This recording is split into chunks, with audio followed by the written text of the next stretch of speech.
മതനിന്ദ ജന്മാവകാശം. Blasphemy is my birth right. ഇത് വളരെ അട്രോഷ്യസ് ആയിട്ടുള്ള ഒരു സ്ലോഗനായിട്ട് നിങ്ങൾക്ക് തോന്നാം. നിങ്ങൾക്ക് തോന്നണമെന്നില്ല, പക്ഷേ ഇതിന് പുറത്ത് അങ്ങനെ തോന്നാം.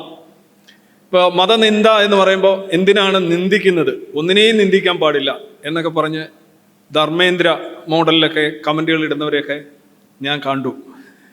ഈ നിന്ദ എന്ന് പറയുമ്പോൾ നമ്മുടെ മലയാളത്തിൽ അപഹസിക്കുക എന്നുള്ള അർത്ഥമാണ്. പക്ഷേ ബ്ലാസ്ഫമി എന്നുള്ള യഥാർത്ഥ വാക്ക് നമ്മൾ മലയാളത്തിൽ വേറെ ഒരു തർജ്ജമയില്ല. ബ്ലാസ്ഫമി മതനിന്ദ എന്നാണ് പറയുന്നത്. ഇപ്പം ചിലത് ദൈവനിന്ദ എന്ന് പറയും. ഇപ്പം ദൈവത്തെ നിന്ദിക്കുക എന്ന് പറഞ്ഞാൽ എന്തിനെ നിന്ദിക്കുകയാണ്? മാത്രമല്ല, ദൈവത്തെ നിന്ദ എന്നുള്ള അർത്ഥത്തിൽ ക്രിറ്റിസിസം എന്നുള്ള അർത്ഥമാണ് ശരിക്കും വരുന്നത്. അപ്പോൾ ഈ എല്ലാ ക്രിറ്റിസിസവും നിന്ദകളായിട്ടാണ് വിശ്വാസികൾക്ക് തോന്നുക. അതുകൊണ്ടാണ് ഈ ഒരു വിഷയം. ദൈവം പൊട്ടനാണ്, മണ്ടനാണ്, നീതിയില്ലാത്തവനാണ്, അറിവില്ലാത്തവനാണ് എന്നൊക്കെ പറഞ്ഞു കഴിഞ്ഞാൽ ഇവിടെ വലിയ പ്രശ്നമൊന്നും ഉണ്ടാകാൻ വഴിയില്ല. അത് ഏത് ദൈവമാണെന്ന് പോലും മതവിശ്വാസികൾക്കിടയിൽ ഒരു സംശയം ഉണ്ടാവും. ഇത് ആരെക്കുറിച്ചാണ് ഈ പറയുന്നത്? ഇത്ര വിവരം കെട്ടവനാണോ ദൈവം എന്ന് ചോദിച്ചു കഴിഞ്ഞാൽ ആരും ഒന്നും പറയാറില്ല. പക്ഷേ ഇത് ഏതെങ്കിലും മതത്തിൻ്റെ താരങ്ങളോ നേതാക്കളോ ഒക്കെ ആവുമ്പോൾ വിഷയങ്ങളാവും. അപ്പം ഇത് ലോകമെമ്പാടും പണ്ട് ഈ മതത്തിൻ്റെ പേരിലുള്ള ശിക്ഷകളുണ്ടായിരുന്നു. ജോൺ എഫ് ആർക്കിൻ്റെയൊക്കെ കഥ അറിയാം. ഈ പ്രേതം ആവേശിച്ചു എന്ന് പറഞ്ഞ് ചുട്ടുകൊല്ലുകയാണ് ഉണ്ടായത്.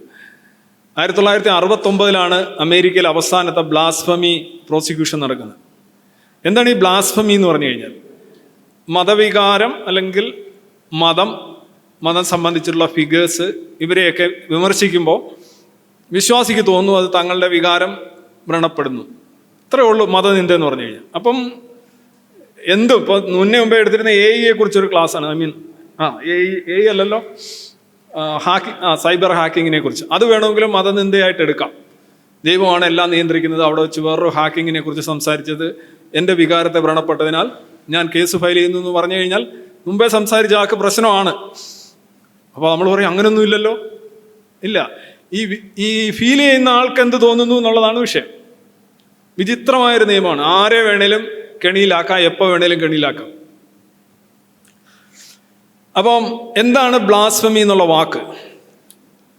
Blasphemy laws it criminalises speech that critical of religion or religious figures or speech that a court finds to be offensive to religious believers.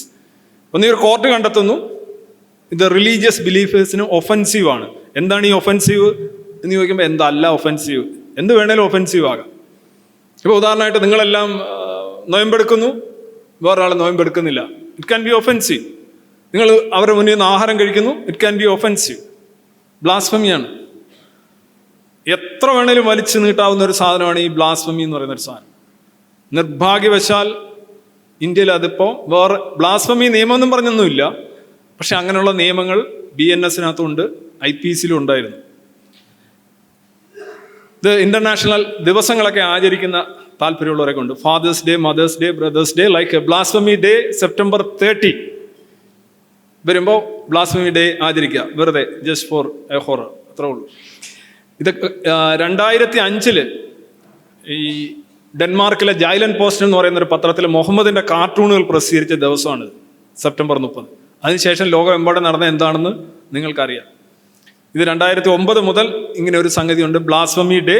If you are interested you can celebrate by ഒരു blasphemy നടത്തിക്കൊണ്ട് തന്നെ മുറ്റത്തിറങ്ങി നിന്ന് ഒരു blasphemy day like Valentine's day. Why not? ഇന്നത്തെ പരിപാടി ഇവിടെ ഇരിങ്ങാലക്കുട ഇവിടെ വരാൻ കാരണം, ഞാൻ ഇത്രയും വലിയൊരു സദസ്സുമൊക്കെ ഇത്രയും സെറ്റപ്പൊക്കെ കണ്ടപ്പോൾ ഞാൻ ആലോചിച്ചു, ഇത് കഴിഞ്ഞ മാസം ഇവിടെ ഇരിങ്ങാലക്കുട ക്രൈസ്റ്റ് കോളേജിൽ ഒരു പരിപാടിക്ക് എസൻസ് ഗ്ലോബലിനെ ക്ഷണിച്ചിരുന്നു. 2 ദിവസം എസൻസ് ഗ്ലോബലിന് വിട്ടുകൊടുത്തു. ഇല്ലേ, സപ്താഹമൊക്കെ നടക്കുമ്പോൾ 2 ദിവസം ഉത്സവം നിങ്ങൾ നടത്തണമെന്നൊക്കെ പറയുന്നോണം. 2 ദിവസം എസൻസ് ഗ്ലോബലിന് വിട്ടുകൊടുത്തു. നമ്മൾ 4 പരിപാടികൾ ഫിക്സ് ചെയ്തു. ഇതിൽ എൻ്റെ പരിപാടി ഉണ്ടായിരുന്നു, പക്ഷെ ഞാൻ ഇതല്ല അവതരിപ്പിക്കാതിരുന്നത്. ആ പരിപാടി നടക്കാത്തതുകൊണ്ടാണ് ഞാൻ പറയാനിരുന്നത് സയൻറ്റിഫിക് ടെമ്പറിനെ കുറിച്ചായിരുന്നു. അതിനകത്ത് മതവിമർശനമൊന്നും ഉണ്ടായിരുന്നില്ല, അങ്ങനെ ഒരു സംഗതി ഒന്നും ഉദ്ദേശിച്ചിരുന്നില്ല. അപ്പോൾ ആദ്യം തന്നെ അവർ പറഞ്ഞു, രവിചന്ദ്രനൊക്കെ വരുന്നുണ്ട്, അപ്പോൾ ഒരു കാര്യം ചെയ്യ്, മതവിമർശനമൊന്നും പാടില്ല എന്ന് പറയണം എന്ന് പറഞ്ഞു. അപ്പോൾ അവർ നമ്മുടെയൊക്കെ പറഞ്ഞു മതവിമർശനം വേണ്ട. ഞാൻ പറഞ്ഞു മതവിമർശനം ഇതിനകത്ത് വരുന്നില്ല, പിന്നെ നിങ്ങൾക്ക് വേണമെങ്കിൽ ആകാം, നമുക്കത്ര നിർബന്ധമൊന്നുമില്ല, സയൻറ്റിഫിക് ടെമ്പറാണ്. അപ്പോൾ അടുത്ത ആഴ്ച വന്നപ്പോൾ വീണ്ടും ഒരു പ്രൊവിഷൻ കൂടി വന്ന്, അത് പുള്ളിയൊന്നും പറഞ്ഞില്ലെങ്കിലും ഈ ചോദ്യോത്തര വേളയിൽ ആരെങ്കിലും കുനിഷ്ഠ ചോദ്യങ്ങൾ ചോദിക്കാൻ സാധ്യതയുണ്ട്. അപ്പോൾ അത് ശരിയാവില്ല, അതുകൊണ്ട് ചോദ്യോത്തര വേള കട്ട് ചെയ്യണം. തൊട്ടടുത്ത ആഴ്ച ഇപ്പോൾ വീണ്ടും അടുത്തത് വന്നു, അത് നിങ്ങളിത് റെക്കോർഡ് ചെയ്തുകൊണ്ട് പോയി കഴിഞ്ഞാൽ ശരിയാവില്ല. പണ്ട് സേക്രഡ് ഹാർട്ട് കോളേജിൽ ഇതേ ആൾ പോയി ഒരു വലിയ പ്രശ്നം ഉണ്ടാക്കി. പുള്ളി ചടങ്ങ് തുടങ്ങുന്നതിന് മുമ്പ് പ്രിൻസിപ്പളെല്ലാം നിൽക്കുന്ന ഒരു അവസരത്തിൽ പ്രാർത്ഥന നടത്തി. പുള്ളി എഴുന്നേറ്റ് നിന്നില്ല, പുള്ളി അവിടെ ഇരുന്നു. അത് ഭയങ്കര അപമാനമായി പോയി, പിള്ളേർക്കെല്ലാം ഭയങ്കര മോശം മെസ്സേജ് ആയിപ്പോയി, വഴിതെറ്റിപ്പോയി. അതുകൊണ്ട് അതിവിടെ ആവർത്തിക്കാൻ സാധ്യതയുണ്ട്. അതുകൊണ്ടൊരു കാര്യം ചെയ്യണം, വീഡിയോ ഞങ്ങൾക്ക് തരണം, ഞങ്ങളുടെ പിള്ളേർ മാനേജ്മെൻറ്റ് കൂടെ ഒക്കെ ഒന്ന് എഡിറ്റ് ചെയ്തിട്ട് നിങ്ങൾക്ക് തരാം, എന്നിട്ട് നിങ്ങൾ കാണിക്കാം. നിയമങ്ങളാണ് 1, 2, 3. അപ്പോൾ അവിടെ വെച്ച് തന്നെ എസൻസ് ഗ്ലോബലിൻ്റെ ആൾക്കാർ പറഞ്ഞു അതത്ര സ്വീകാര്യമല്ല, അത് ഇല്ലാതെ നോക്കണം എന്ന് പറഞ്ഞു. അപ്പോൾ ഒന്നുകൂടെ ഡബിൾ ഡൗൺ ചെയ്തുകൊണ്ട് അവർ പറഞ്ഞു അത് മാത്രം പോരാ, തട്ടേ കയറുന്നതിന് മുമ്പ് സഭാ വിമർശനവും മതവിമർശനവും പാടില്ല എന്ന് എഴുതി തന്ന് ഒപ്പിട്ട് വെക്കണം.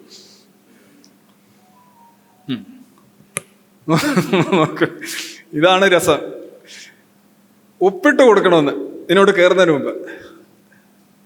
ഇങ്ങനെ ഒരു വ്യവസ്ഥ വെച്ചതുകൊണ്ട് സ്വാഭാവികമായിട്ട് നമ്മൾ യാതൊരു മര്യാദകെട്ട യാതൊരു വാക്കുകളും പറയാതെ, യാതൊരു പ്രതിഷേധം ഉയർത്താതെ പറഞ്ഞു ഇല്ല, നമ്മൾ വരുന്നില്ല, നമുക്ക് അങ്ങനെ അത്ര ഈ പറഞ്ഞോണം എന്താണ് പറയുക, അധികമൊന്നും പറയാതിരിക്കുന്നതാണ് നല്ലത്. നമ്മളതുകൊണ്ട് പരിപാടി 2 ദിവസം പരിപാടിയും ക്യാൻസൽ ചെയ്യാനുണ്ടായത്.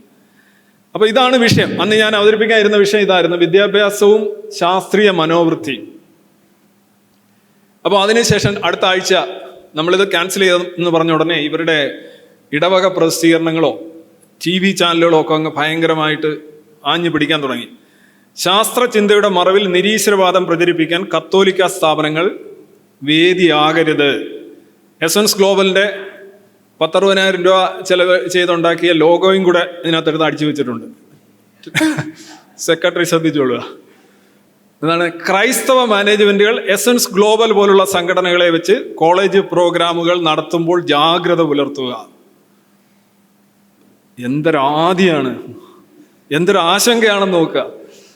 എസൻസ് ഗ്ലോബലിനെ അവിടെ ചെന്ന് കഴിഞ്ഞാൽ എന്തോ ഒരു മാറ്റം ഉണ്ടാകും എന്ന് അവർ ഭയക്കുന്നു, ആശങ്കപ്പെടുന്നു. അതാണ് നമുക്ക് കിട്ടിയ ഏറ്റവും വലിയ സർട്ടിഫിക്കറ്റ്.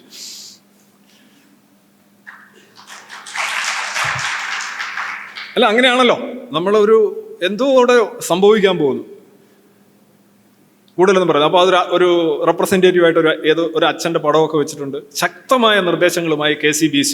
പിന്നെ അവരെ പത്രത്തിൽ എഴുതാൻ തുടങ്ങി, എന്താണ്, കേരള സഭ മുന്നറിയിപ്പുമായി KCBC, ജാഗ്രതാ കമ്മീഷൻ, പുതിയ കമ്മീഷനെയൊക്കെ കൊണ്ടുവന്നു.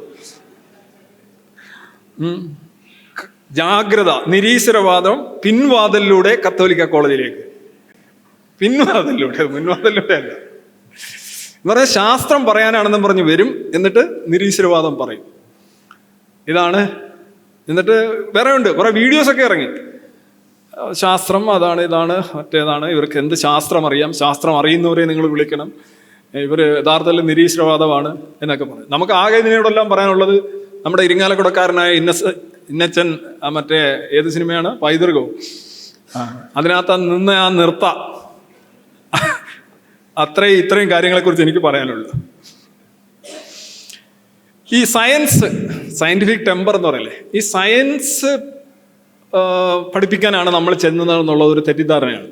സയൻസ് 1ാം ക്ലാസ് തൊട്ട് പഠിപ്പിക്കുന്നുണ്ട്, 2, 3, 8, 10, +2 ഒക്കെ സയൻസ് അല്ലേ പഠിക്കുന്നത്, കെമിസ്ട്രി, ഫിസിക്സ്, ബയോളജി. പിന്നെ യൂണിവേഴ്സിറ്റികളിൽ സയൻസ് അല്ലേ പഠിപ്പിക്കുന്നത്. എവിടെയാണ് സയൻസ് പഠിപ്പിക്കാത്തത്? എല്ലാം സയൻസാണ്, തലങ്ങും വിലങ്ങും സയൻസാണ്. Engineering, technology, medicine, science teachers എന്ന് പറഞ്ഞു കഴിഞ്ഞാൽ ഇഷ്ടംപോലുണ്ട്, വിദ്യാലയങ്ങളുണ്ട്, കോഴ്സുകളുണ്ട്. പിന്നെ എന്താണ് പ്രശ്നം?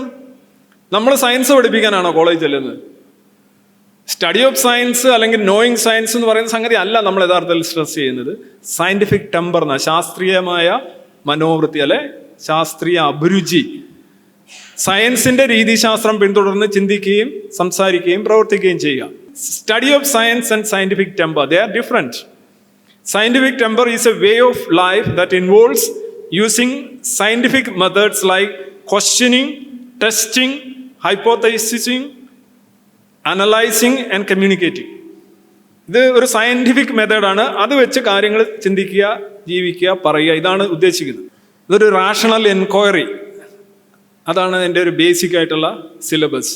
അല്ലാതെ നമ്മളെ സയൻസ് പഠിപ്പിക്കുക, നമുക്ക് തെർമോഡൈനാമിക്സ് അത് പഠിപ്പിക്കാം എന്ന് പറഞ്ഞ് എഴുതിയിട്ട് പഠിപ്പിക്കലല്ല. അതല്ല ഈ പൊതുവിദ്യാഭ്യാസത്തിൻ്റെയും സോഷ്യൽ എഡ്യൂക്കേഷൻ്റെ ഉദ്ദേശം. ഇത് ആർട്ടിക്കിൾ 51AH പ്രകാരമാണ് നമ്മൾ സംസാരിക്കുന്നത്. നമുക്കതിനിപ്പോൾ എല്ലാ സയൻസ് ടീച്ചേഴ്സിനെ അല്ല നമ്മൾ വിളിക്കുന്നത്. സയൻസ് അറിയാവുന്നവരുണ്ട്, മേഖലകളിൽ എക്സ്പേർട്ടായിട്ടുള്ളവരുണ്ട്, അല്ലാത്തവരുമുണ്ട്. അല്ലാതെ സയൻസ് പഠിപ്പിക്കാനാണെന്നും പറഞ്ഞ് അവിടെ ചെല്ലുന്നു എന്ന് പറയുന്നത് തെറ്റാണ്. നമ്മൾ സയൻസ് പഠിപ്പിക്കാനല്ല തരുന്നത്. സയൻസ് ഈ രാജ്യത്ത് പല തലങ്ങളിൽ പഠിപ്പിച്ചുകൊണ്ടിരിക്കുകയാണ്. നമ്മളെല്ലാം പഠിക്കുകയും ചെയ്യുന്നുണ്ട്, മാർക്ക് വാങ്ങിക്കുകയും ചെയ്യുന്നുണ്ട്. ഇവർ പറഞ്ഞു ഈ സയൻസ് വലിയ അതാത് വിഷയങ്ങളിൽ പ്രാഗൽഭ്യമുള്ളവരെ വിളിക്കണം. ഇപ്പം ഞാൻ കഴിഞ്ഞ ഒരു നൂറ്റാണ്ടിൽ നോബൽ സമ്മാനം കിട്ടിയിട്ടുള്ള മതവിശ്വാസികളല്ലാത്ത ശാസ്ത്രജ്ഞന്മാർ നോബൽ വിന്നേഴ്സാണ്. But they are not religious അല്ല. എത്തീസ്റ്റ് ആവാം, എഗ്നോസ്റ്റ് ആവാം, ഇൻ ബിറ്റ്വീൻ ആവാം. ഇവരൊരു കണക്കെടുക്കുമ്പോൾ ഏറ്റവും കൂടുതൽ നോബൽ പ്രൈസ് കിട്ടിയ മതരഹിതർ അത് ഏത് വിഷയത്തിലുള്ളവർക്കായിരിക്കും എന്ന് പറയുമ്പോൾ നമ്മൾ ആദ്യം ആലോചിക്കുക എന്താണ്? ഫിസിക്സ് ആയിരിക്കും അല്ലേ? ഫിസിക്സ് എല്ലാം അറിഞ്ഞു, ബിഗ് ബാങ് ഒക്കെ പഠിച്ചവർ അവരായിരിക്കും എന്ന് കരുതും. പിന്നെ നമ്മൾ ഒരു കെമിസ്ട്രി ആയിരിക്കും. കെമിസ്ട്രി ആകുമ്പോൾ എല്ലാ ആറ്റങ്ങളെക്കുറിച്ചും അതിൻ്റെ ആന്തരിക ഘടനകളെക്കുറിച്ചും എല്ലാം നന്നായിട്ട് അറിയാവുന്ന അവർക്കൊരിക്കലും മതം പയറ്റാൻ പറ്റില്ലല്ലോ. പിന്നെ നമ്മൾ കരുതും ബയോളജി ആയിരിക്കും. പിന്നെ മെഡിസിൻ ഇങ്ങനെ പോകും. പക്ഷെ നോക്കുക, കഴിഞ്ഞ 100 വർഷത്തെ Nobel prize winners, irreligious Nobel prize winners, 35.2% ലിറ്ററേച്ചറിന് നോബൽ സമ്മാനം കിട്ടുക. സാഹിത്യം, you won't believe. Physiology and medicine 8.9%. Chemistry 7.1%. Economics 5.2%. Physics 4.7%. ഇതാണ് അവസ്ഥ. എന്ന് വെച്ചാൽ അതിൻ്റെ അർത്ഥം എന്താണ്? സയൻസ് പഠിപ്പിക്കുന്നത് കൊണ്ട്, സയൻസ് അറിയാവുന്നത് കൊണ്ട് ഈ മതമെന്ന് പറയുന്ന സംഗതി കൈയൊഴിയണമെന്നില്ല. മതമോ അതിന് സമാനമായിട്ടുള്ള കാര്യങ്ങളോ ഒക്കെ ഒരുപാട്, അല്ലെങ്കിൽ ബദലായിട്ടുള്ള പലതും അവർ പ്രാക്ടീസ് ചെയ്യുന്നുണ്ടാവാം. ഇനി മാത്രമല്ല, ഇത്തരം സയൻസ് ഒക്കെ പഠിക്കുന്നവർ അവരുടെ സയൻസ് കൊണ്ട് വിശ്വാസത്തെ ന്യായീകരിച്ചെടുക്കും. മനസ്സിലായില്ലേ? അവർ മുഴുവൻ അങ്ങോട്ട് ഈ റോജർ കുറേ നിഗൂഢതാ സിദ്ധാന്തങ്ങളും സ്പിരിച്വലിസം ഒക്കെ കൊണ്ടുവന്ന് അത് ശരിയാക്കി എടുക്കും. അപ്പോൾ സയൻസ് പഠിച്ചു എന്നുള്ളത് കൊണ്ട് സയന്റിഫിക് ടെമ്പർ ഉണ്ടാകില്ല. ഇത് പലതവണ പറയുന്ന കാര്യമാണ്, ഒന്നുകൂടി അറിയാം. ഞാൻ പണ്ടൊക്കെ ആ നെഗേഷൻ ഓഫ് സയൻസ് എന്നുള്ള പ്രോഗ്രാം കണ്ടവർക്കറിയാം. രണ്ടും രണ്ടാണ്. സയൻസ് പഠിച്ചാൽ സയന്റിഫിക് ടെമ്പർ ഉണ്ടാകാം, നിർബന്ധമൊന്നുമില്ല. ഇനി സയൻസ് വലിയ രീതിയിൽ ആഴത്തിൽ ഏതെങ്കിലും ഒരു മേഖലയിൽ PhD എടുക്കാത്തവർക്കും സയന്റിഫിക് ടെമ്പർ ഉണ്ടാകാം. പക്ഷെ ഏതെങ്കിലും ഒരു മേഖല, ഇപ്പോൾ തെർമോഡൈനാമിക്സോ അല്ലെങ്കിൽ പോളിമർ കെമിസ്ട്രി അയാൾക്ക് അറിയണമെന്നില്ല. പക്ഷെ അയാൾ സയന്റിഫിക് ടെമ്പർ ഉള്ള ആളായിരിക്കും. നമ്മൾ ആർട്ടിക്കിൾ 51AH പ്രകാരം ഇൻകൾക്കേറ്റ് ചെയ്യാൻ ശ്രമിക്കുന്നത് സയന്റിഫിക് ടെമ്പറാണ്. ഓക്കെ, അതെന്തുകൊണ്ട് അങ്ങനെ വർക്ക് ചെയ്യുന്നില്ല എന്നുള്ളതിൻ്റെ ഒരു തെളിവ് കൂടിയാണ് ഞാൻ പറയുന്നത്. അമൃത് തേടിയുള്ള യാത്ര, കുംഭമേളയിൽ സ്നാനം ചെയ്ത് ISRO ചെയർമാൻ, ഇദ്ദേഹത്തിന് സയൻസ് എന്തായാലും അറിയണമല്ലോ. ഇല്ല, റോക്കറ്റ് വിടുന്നവർക്ക് സയൻസ് അറിയില്ലെന്ന് പറയാൻ പറ്റില്ലല്ലോ. കുറേയൊക്കെ സയൻസ് എന്തായാലും പുള്ളിക്ക് അറിയാം. അതിൻ്റെ ചെയർമാനൊക്കെ ആയിരുന്നു. പക്ഷെ പുള്ളിക്ക് എന്താണ് ഇല്ലാത്തത്? സയൻസ് നമ്മളെക്കാളെല്ലാം സയൻസ് അറിയാമായിരിക്കും. അദ്ദേഹത്തിന് ഇല്ലാത്തൊരു കാര്യം ഉണ്ടാക്കുക എന്നുള്ളതാണ് നമ്മൾ ചെയ്യാൻ ഉദ്ദേശിച്ചത്. Scientific temper it's A different idea. നിങ്ങൾ ഈ വീഡിയോ ഒന്ന് കണ്ടു. എന്തുകൊണ്ട് സയന്റിഫിക് ടെമ്പർ? ദൈവനാമത്തിന് മഹത്വം ഉണ്ടായിരിക്കട്ടെ. ഞാനിപ്പം കർത്താവ് ചെയ്ത വലിയൊരു സാക്ഷ്യം ജനങ്ങളുടെ മുൻപിൽ പ്രസ്താവിക്കാൻ വേണ്ടിയിട്ടാണ് ഇപ്പൊ നിൽക്കുന്നത്. കഴിഞ്ഞ ഓഗസ്റ്റ് മാസത്തില് ഒരു പ്രയർ YWCA തൃശ്ശൂർ നടന്ന ഒരു പ്രയറില്, ടിനുപാസ്റ്ററിന്റെ പ്രയറിൽ കൂടാനായിട്ട് കർത്താവ് സഹായിച്ചു. പ്രയറിന്റെ ഇടയ്ക്ക് ടിനുപാസ്റ്റർ അവിടെ ഇരിക്കുന്ന ഒരു കുട്ടിയുടെ കയ്യില് പാസ്പോർട്ട് ഉണ്ട് എന്ന് പറഞ്ഞ് എന്റെ നേർക്ക് കൈ ചൂണ്ടുകയും ഒക്കെ ഞാൻ അങ്ങോട്ടേക്ക് പാസ്പോർട്ട് ഉയർത്തി കാണിക്കുകയൊക്കെ ചെയ്തിരുന്നു. അത് കഴിഞ്ഞിട്ട് പാസ്റ്ററിന്റെ അടുത്തോട്ട് ഇറങ്ങി വന്ന് ചോദിച്ചു സ്പെയിനുമായിട്ട് എന്താണ് ഒരു റിലേഷൻ എന്ന് ചോദിച്ചപ്പോൾ ഞാൻ പറഞ്ഞു എന്റെ ഫാദറിന്റെ പേരാണ് സ്പെയിൻ എന്നുള്ളത്. അത് കഴിഞ്ഞ് പാസ്റ്റർ എന്റെ പാസ്പോർട്ട് മേടിച്ച്. ഇതിനകത്ത് വേറെ വിസ ഒന്നും ഇല്ലല്ലോ, ഒരു വിസ ഇല്ലല്ലോ. You look at this page 6. Your visa is there. Amen. Yes. Yes. ഇതില് 6-ാമത്തെ പേജിലായിട്ട് വിസ അടിച്ചു വരും എന്ന് പറഞ്ഞ് ജർമ്മനിയിലേക്കുള്ള വിസ 6-ാമത്തെ പേജിലായിട്ട് അടിച്ചു വന്നിട്ടുണ്ട്. 6-7 പേജുകളിലായിട്ട് ജർമ്മനിക്കുള്ള വിസ അടിച്ചു വന്നു. എന്തുകൊണ്ടാണ് ഈ ബ്ലാസ്ഫമി നമ്മൾ ചെയ്യുന്നത്? ബ്ലാസ്ഫമി എന്ന് പറഞ്ഞു കഴിഞ്ഞാൽ മതവിമർശനം എന്നുള്ളതാണ്. അല്ലെന്നുണ്ടെങ്കിൽ എന്താണ്? ഓക്കെ, മതനിന്ദ തന്നെ. പല കാരണങ്ങൾ കൊണ്ടാണ്. ഒന്ന്, ഇങ്ങനെ ഒരു വീഡിയോ, ഈ വീഡിയോയുടെ സന്ദേശം എന്താണ്? ഏതോ ഒരു പാസ്റ്റർ ഇടയ്ക്ക് ചെല്ലുമ്പോൾ ഈ കൂട്ടത്തിൽ വന്നിരിക്കുന്ന ഒരാളുടെ കയ്യിൽ പാസ്പോർട്ട് ഉണ്ട് എന്ന് പാസ്റ്റർ അറിയുന്നു. ഓ വാവ്, പാസ്റ്റർ അറിയുന്നു. എന്നിട്ട് അതിനകത്ത് വിസ അടിച്ചു വരുന്നത് ജർമ്മനി, സ്പെയിനോ ഏതാണ്ട് കുറേ ഇത് കേട്ടോണ്ടിരിക്കുന്ന കുറേ ആളുകൾ, എന്നിട്ട് ഇതനുസരിച്ച് പൈസ കൊടുക്കുന്ന കുറേ ആളുകൾ. ഇതൊക്കെ നോക്കൂ, നല്ല വിദ്യാഭ്യാസവും ഉയർന്ന ജീവിത നിലവാരമൊക്കെ ഉള്ള ആളുകളാണ് സംസാരിക്കുന്നത്. കേൾക്കുമ്പോഴൊക്കെ നമുക്കറിയാൻ കഴിയും ഈ സമൂഹത്തിന്റെ മൊത്തത്തിലുള്ള ഒരു ചിന്താ രീതി തന്നെ ഉൾട്ടയായിട്ട് പോയിക്കൊണ്ടിരിക്കുകയാണ്. അപ്പൊ നമ്മൾ എങ്ങനെയാണ് മതനിന്ദ നടത്താതിരിക്കുന്നത്? ഇതിങ്ങനെ പോവാണ്. ഇതെന്താണിത്? ഇത് സത്യത്തിൽ ഇത് കൊച്ചു പിള്ളേരൊക്കെ പറഞ്ഞു കഴിഞ്ഞാൽ തന്നെ അവർ കയ്യിരിക്കുന്ന കാലുമടക്കി അടിക്കും. ഈ പാസ്പോർട്ടിനകത്ത് വിസ അടിച്ചു കൊടുക്കുന്നത് ഈ പാസ്റ്ററാണോ? ഈ പാസ്റ്റർ അടിച്ചു കൊടുത്ത വിസയായിട്ട് അമേരിക്കയിലെങ്ങാനും ചെന്ന് കഴിഞ്ഞാൽ ട്രംപ് ചങ്ങലം കെട്ടി തിരിച്ചിങ്ങോട്ട് വിടത്തില്ലേ? എന്ത് അപകടമാണ്! അല്ല, എന്താണ് ഇവർ പറയാൻ ശ്രമിക്കുന്നത്? എനിക്ക് മനസ്സിലാവുന്നേ ഇല്ല. അതോ പിന്നെ 40 ദിവസം വിസ അടിച്ച് കിട്ടേണ്ടത് 7 ദിവസം കൊണ്ട് കിട്ടി, ഇതാണോ പ്രശ്നം? അത് പാസ്റ്ററുമായിട്ട് എന്ത് ബന്ധം? നമ്മളിപ്പോൾ അമേരിക്കയിലൊക്കെ പോകാനായിട്ട് വിസ എടുക്കാറില്ലേ? എത്ര ദിവസം കഴിഞ്ഞ് കിട്ടും? അവർ പറയുന്ന ദിവസം കഴിഞ്ഞ് കിട്ടും. ഇത് ഒരെണ്ണമാണ്. ഇതേ കണക്ക് 10,000-കണക്കിന് ലക്ഷക്കണക്കിന് വീഡിയോസാണ് സോഷ്യൽ മീഡിയയിലൂടെ ഇങ്ങനെ കറങ്ങി നടക്കുന്നത്, മനുഷ്യനെ മൊത്തത്തിൽ ഇതാക്കുന്ന രീതിയിൽ.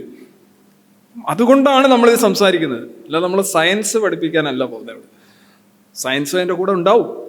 ഓക്കെ, ഇനി നോക്കുക, നമുക്ക് സയൻസ് അറിയില്ല. ഞാൻ ഇതിനെതിരെ കുറേ വീഡിയോസൊക്കെ ഇറങ്ങിയാൽ ആ വീഡിയോസിൻ്റെ അതിനകത്ത് പ്രധാനമായിട്ട് പറയുന്നുണ്ട് ഇവന്മാർ സയൻസ് പഠിപ്പിക്കാനാണ് പോകുന്നതെങ്കിൽ ഇവന്മാർക്ക് സയൻസ് ഒന്നും അറിഞ്ഞുകൂടാ.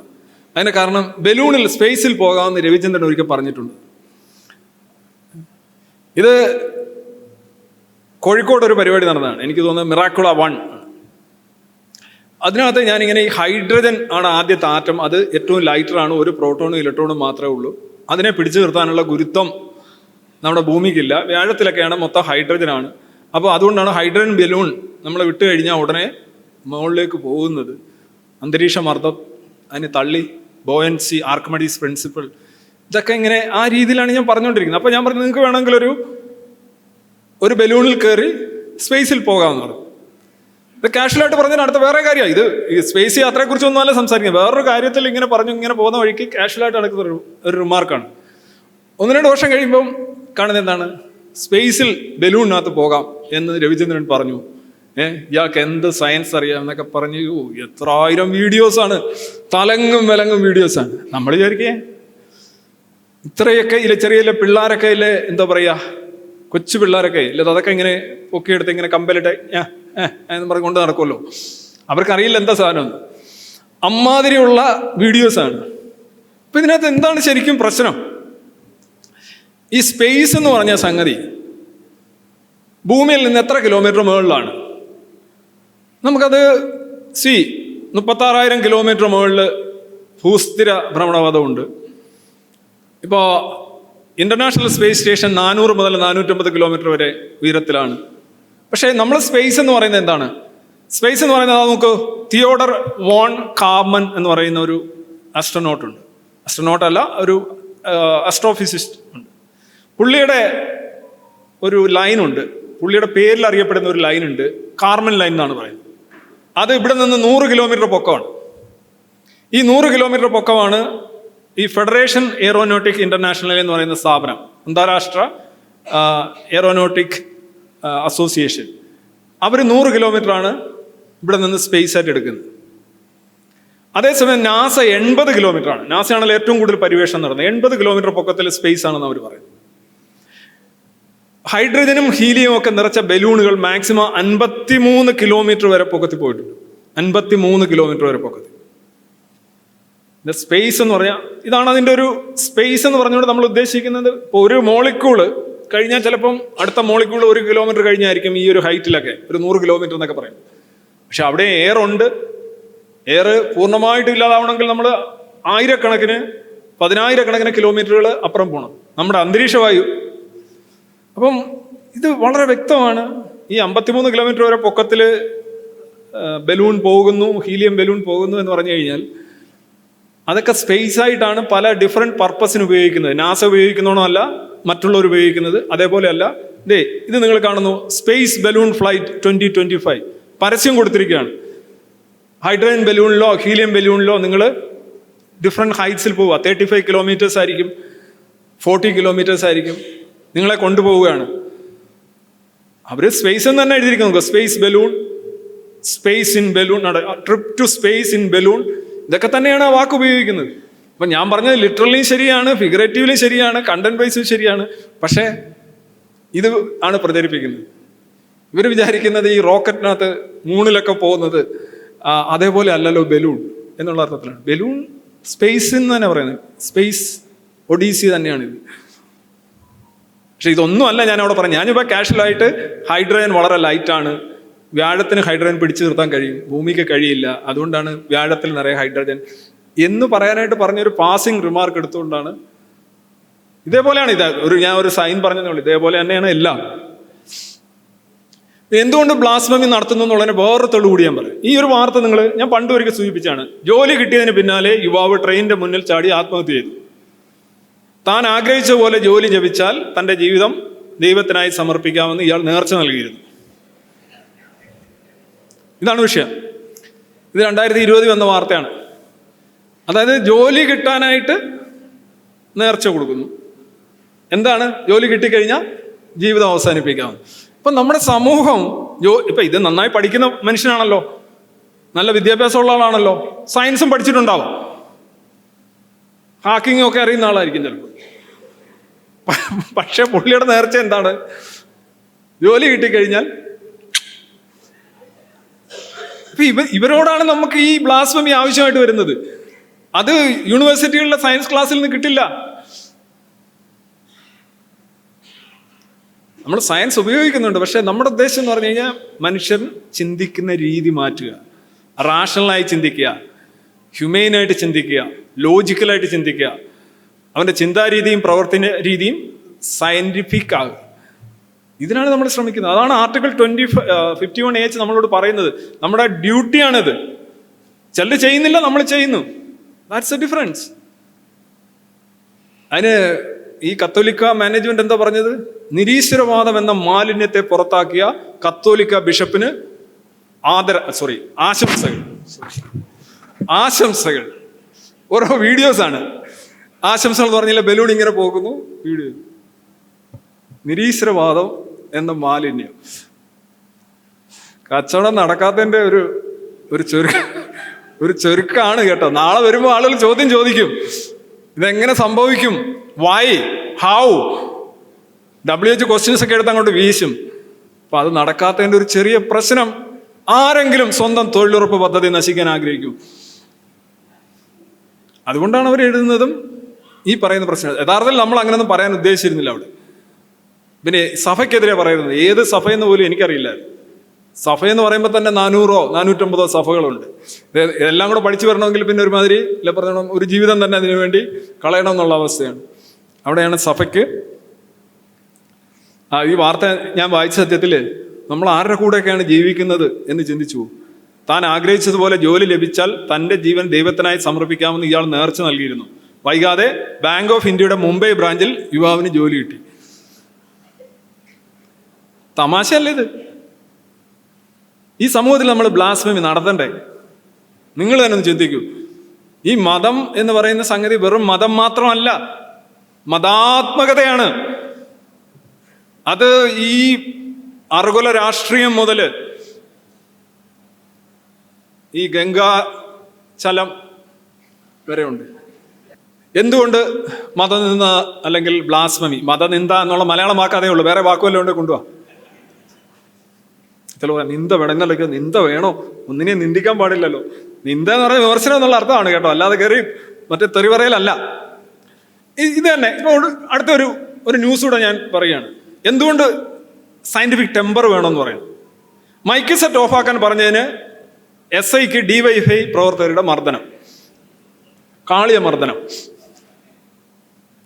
എന്താണ്, രാത്രി 11:30 ശേഷം ഇത് ഓഫ് ചെയ്യണമെന്ന് പറഞ്ഞു. അപ്പം SI വന്നു, ഓഫ് ചെയ്യണമെന്ന് പറഞ്ഞു.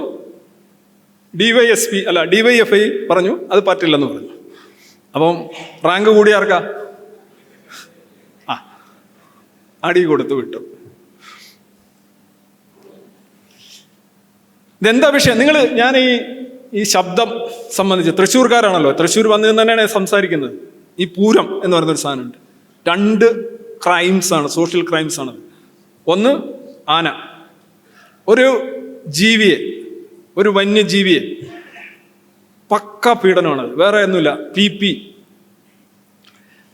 ആനയെ അറിയാവുന്നവർ, ആനയെക്കുറിച്ച് എന്തെങ്കിലും അറിയാവുന്നവർക്കറിയാം ആനയ്ക്കിത് താങ്ങാനാവില്ലെന്ന്.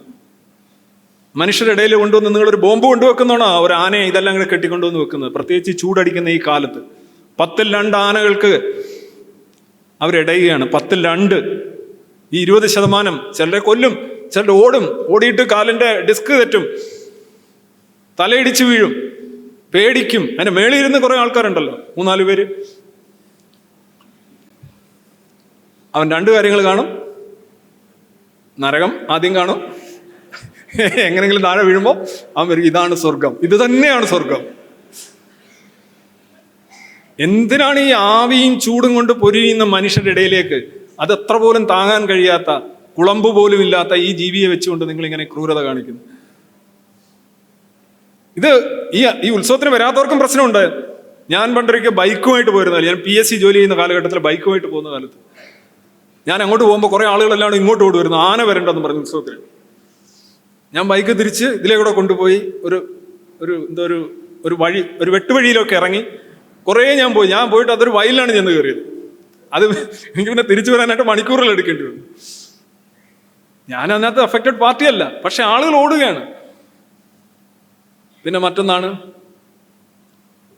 പരസ്പരം കുറ്റിക്ക് അടിക്കുന്നത് പോലെ, കുറ്റി എന്ന് പറഞ്ഞാൽ ഇതാണ് കാരണം, അടിക്കുന്നത് പോലെയാണ് ഈ പൂരത്തോടനുബന്ധിച്ചുള്ള വെടിക്കെട്ടും. നോക്കൂ, ഏറ്റവും കൂടെ 150 ഡെസിബലാണ്. 150 ഡെസിബൽ എന്ന് പറഞ്ഞു കഴിഞ്ഞാൽ നോക്കൂ, സേഫ് എന്ന് പറഞ്ഞാൽ ഏറ്റവും താഴെ കിടക്കുന്നത് 30-40 ഒക്കെ കിടക്കുന്നുണ്ട്. ഇത്രയും പ്രശ്നമാണ്. ഈ സാധനം വന്ന് ഇടിക്കുകയാണ്, പൊട്ടുകയാണ് ഈ സാധനം. നിങ്ങളുടെ കോശങ്ങൾ നശിക്കുകയാണ്, നിങ്ങളുടെ ശ്രവണശേഷി കുറയുകയാണ്, നിങ്ങൾ മനുഷ്യരെ ദ്രോഹിക്കുകയാണ്.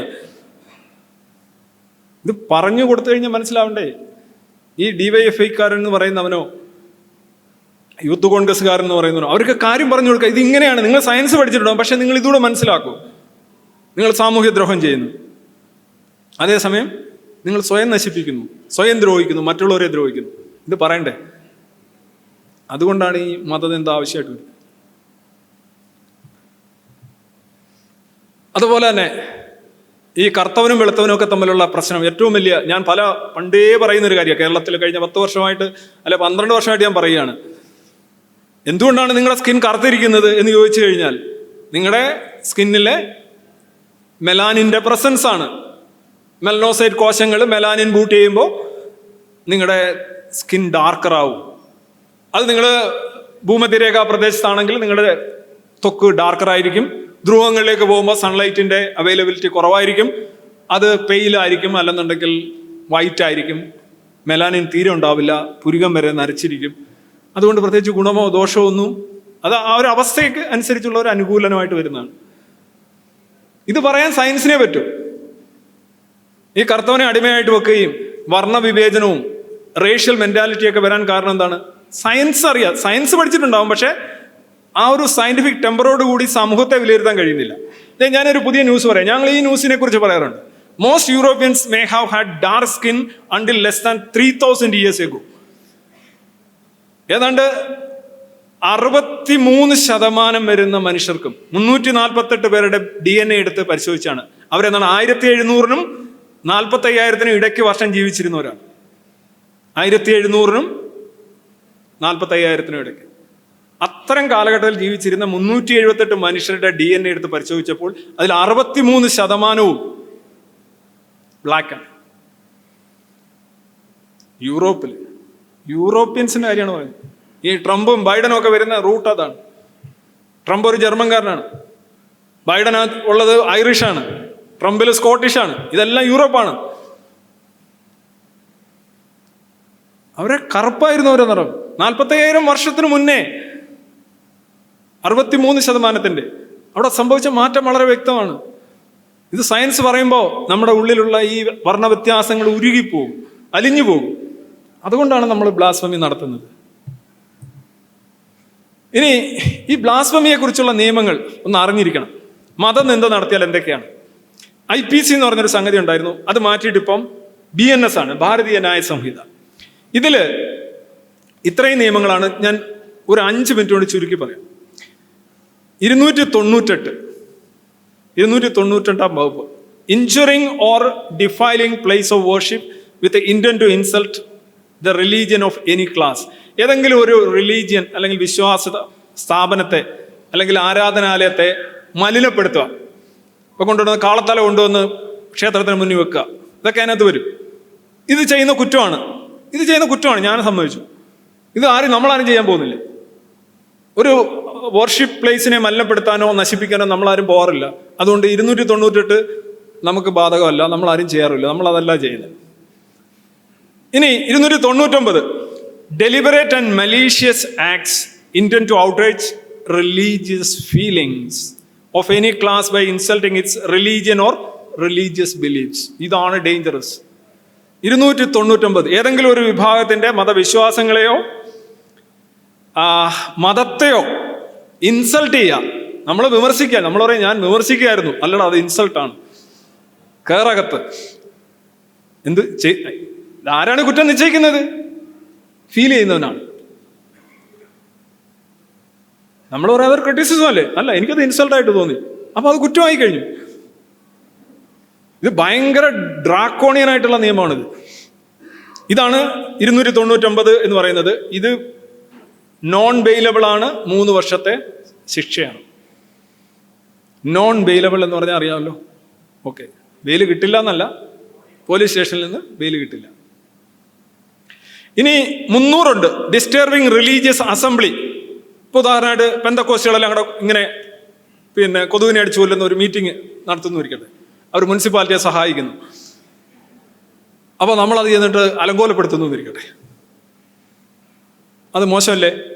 അത് മോശമാണ്. അവർക്ക് അസംബ്ലിക്കുള്ള അവകാശമുണ്ട്, ആർട്ടിക്കിൾ 25 പ്രകാരം വിശ്വസിക്കാനുള്ള അവകാശമുണ്ട്, പരത്താനുള്ള അവകാശമുണ്ട്, പ്രചരിപ്പിക്കാനുള്ള അവകാശമുണ്ട്.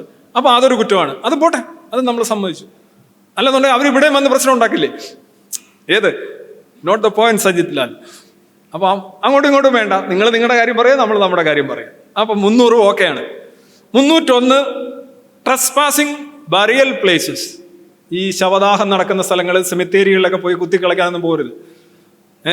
അവിടെ കിടന്നോട്ടെ, നമ്മൾ അതിനും പോകുന്നില്ല.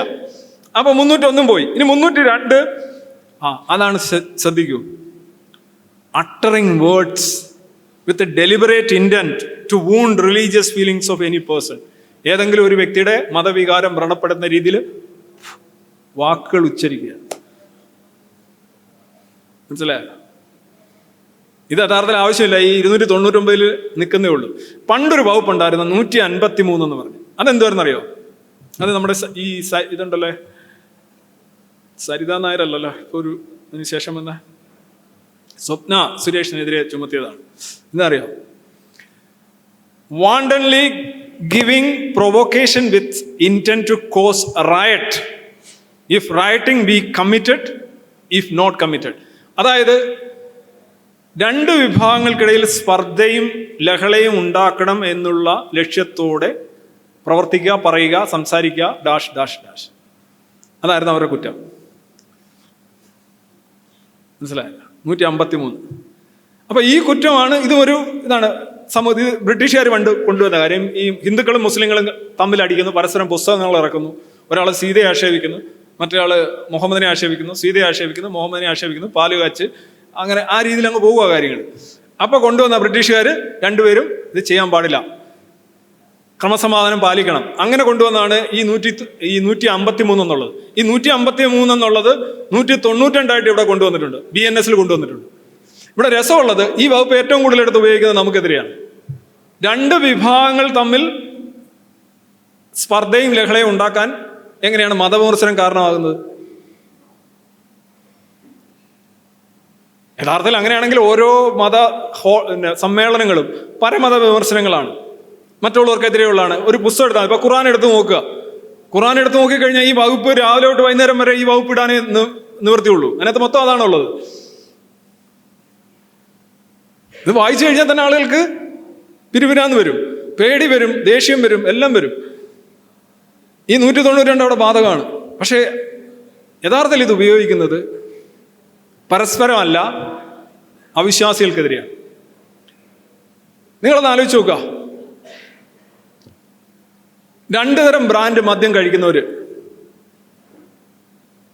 അവര് ഒരു ദിവസം ബാറിൽ മദ്യപിക്കാൻ പോയതിനു ശേഷം ഒന്ന് പറഞ്ഞ് 2-ന് തമ്മിലടിച്ചു, തർക്കിച്ച്, ഉടുപ്പും വലിച്ചു കീറി, കണ്ണാടി അടിച്ചു പൊട്ടിച്ച് ആകെ നശിപ്പിച്ചു, ബഹളം ഒക്കെ ഉണ്ടായി. പോലീസ് വരിക, എന്നിട്ട് പറയാണ് ഞങ്ങൾ തമ്മിൽ ഈ സ്പർദ്ധയും അടിയും ഉണ്ടാവാൻ കാരണം ഇതുപോലല്ല, അവനൊരു മദ്യനിരോധന പ്രവർത്തനാണ്, ഇവന്റെ പ്രശ്നമാണ്, ഇവന്റെ സംസാരവും എഴുത്തും കാരണമാണ് ഞങ്ങൾ തമ്മിൽ അടി ഉണ്ടാകുന്നത് എന്ന് പറയുന്നതിന് തുല്യമല്ലേ നമ്മൾ മതങ്ങളെയെല്ലാം വിമർശിക്കുമ്പോൾ, മതവിമർശനം നടത്തുമ്പോൾ എങ്ങനെയാണ് 2 വിഭാഗങ്ങൾ തമ്മിൽ അടിക്കുന്നത്? എനിക്കിതുവരെ മനസ്സിലായിട്ടില്ല. അങ്ങനെ കേസുകളെല്ലാം പലർക്കെതിരെയും ഈ നിരീശ്വരവാദം, സ്വതന്ത്ര ഇന്ത്യയൊക്കെ പറയുന്നവർക്കെതിരെ കേസ് വരുന്നുണ്ട്. നമ്മൾ മദ്യനിരോധനമാണ് പറയുന്നത്, സർക്കാർ പറയുന്നത് മദ്യപർ തമ്മിലടിക്കുന്നതിന്റെ കാരണം നമ്മളാണെന്ന്. ഇത് എന്ത് ലോജിക്കാണിത്? കാരണം മദ്യവർക്കെതിരെ കേസെടുക്കാൻ പറ്റില്ല, ദേ ആർ സ്ട്രോങ്. ഓക്കെ, ഇനി ഈ വകുപ്പൊന്ന് മാറ്റുന്നതിനെ കുറിച്ച് ചിന്തിക്കണ്ടേ? ഇവിടെ ബ്ലാസ്ഫമി എന്ന് പറയുമ്പോൾ അതിനെക്കുറിച്ചൊരു ചിന്ത ആവശ്യമാണ്. ഈ 153 കുറിച്ച് അത് ബെയിലബിൾ ആണ്, എന്നാൽ 153 കുറിച്ച് പലപ്പോഴും ഒരു കാര്യം പറഞ്ഞിട്ടുണ്ട്. അതായത് നിങ്ങൾ സംസാരിക്കുന്നത് മതസ്പർദ്ധ ഉണ്ടാക്കുകയും തമ്മിൽ ലഹള ഉണ്ടാക്കുകയും ചെയ്യുന്നുണ്ടോ? ഉണ്ടെങ്കിൽ 1 വർഷം, ഇല്ലെങ്കിൽ 6 മാസം എന്നുള്ളതാണ് എന്നെ. അതായത് നിങ്ങൾ പറഞ്ഞത് ഒരു മതസ്പർദ്ധ ഉണ്ടാക്കിയില്ല, കോഴിക്കോട് നിന്ന് കത്തിയില്ല, അങ്ങനെയാണെങ്കിൽ 6 മാസം. കോഴിക്കോട് കത്തി, അങ്ങനെയാണെങ്കിൽ 1 വർഷം. നല്ല നിയമങ്ങളാണ്. അപ്പോൾ കോടതി എല്ലാം പറഞ്ഞിട്ടുണ്ട്. വെറുതെ പറഞ്ഞു എന്ന് പറഞ്ഞിട്ട് കാര്യമില്ല.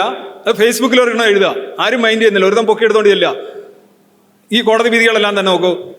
1989 Rangarajan etcetera versus P Jagjivan Ram, 30th March 1989. അതുപോലെ തന്നെ Arup Bhuyan versus state of Assam, SSC 377 2011.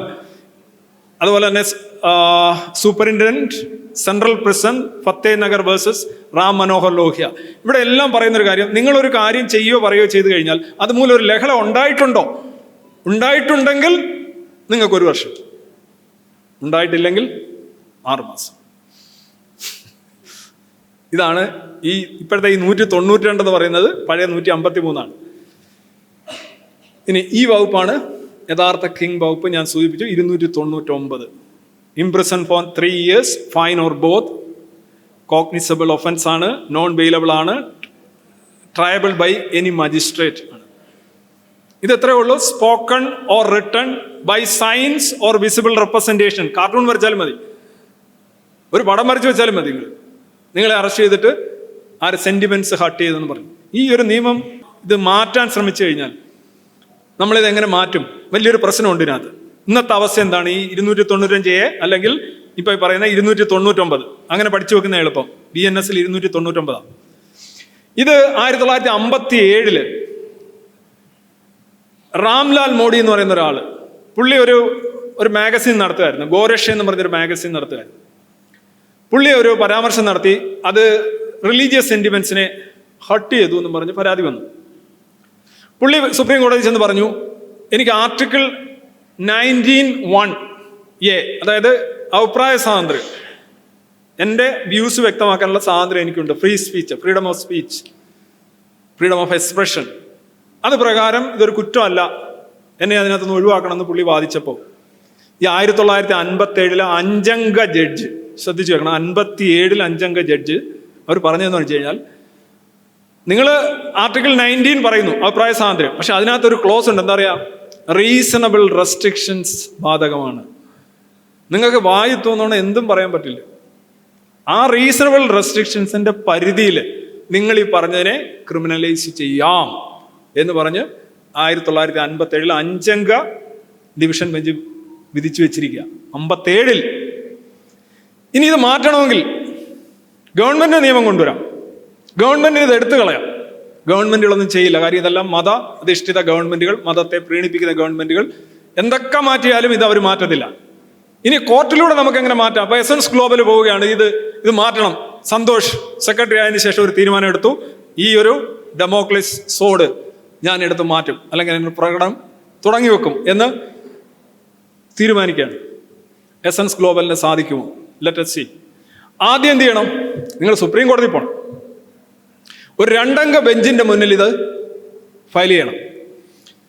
2 ജഡ്ജിമാരുണ്ട്. ഇവർക്ക് തോന്നണം ഇത് പെർമിസബിൾ ആണ്, ഈ പറയുന്നതിനകത്തൊരു കാര്യമുണ്ട്, ശരിയാണ് എന്ന് അവർക്ക് തോന്നിക്കഴിഞ്ഞാൽ അവരെന്ത് ചെയ്യും?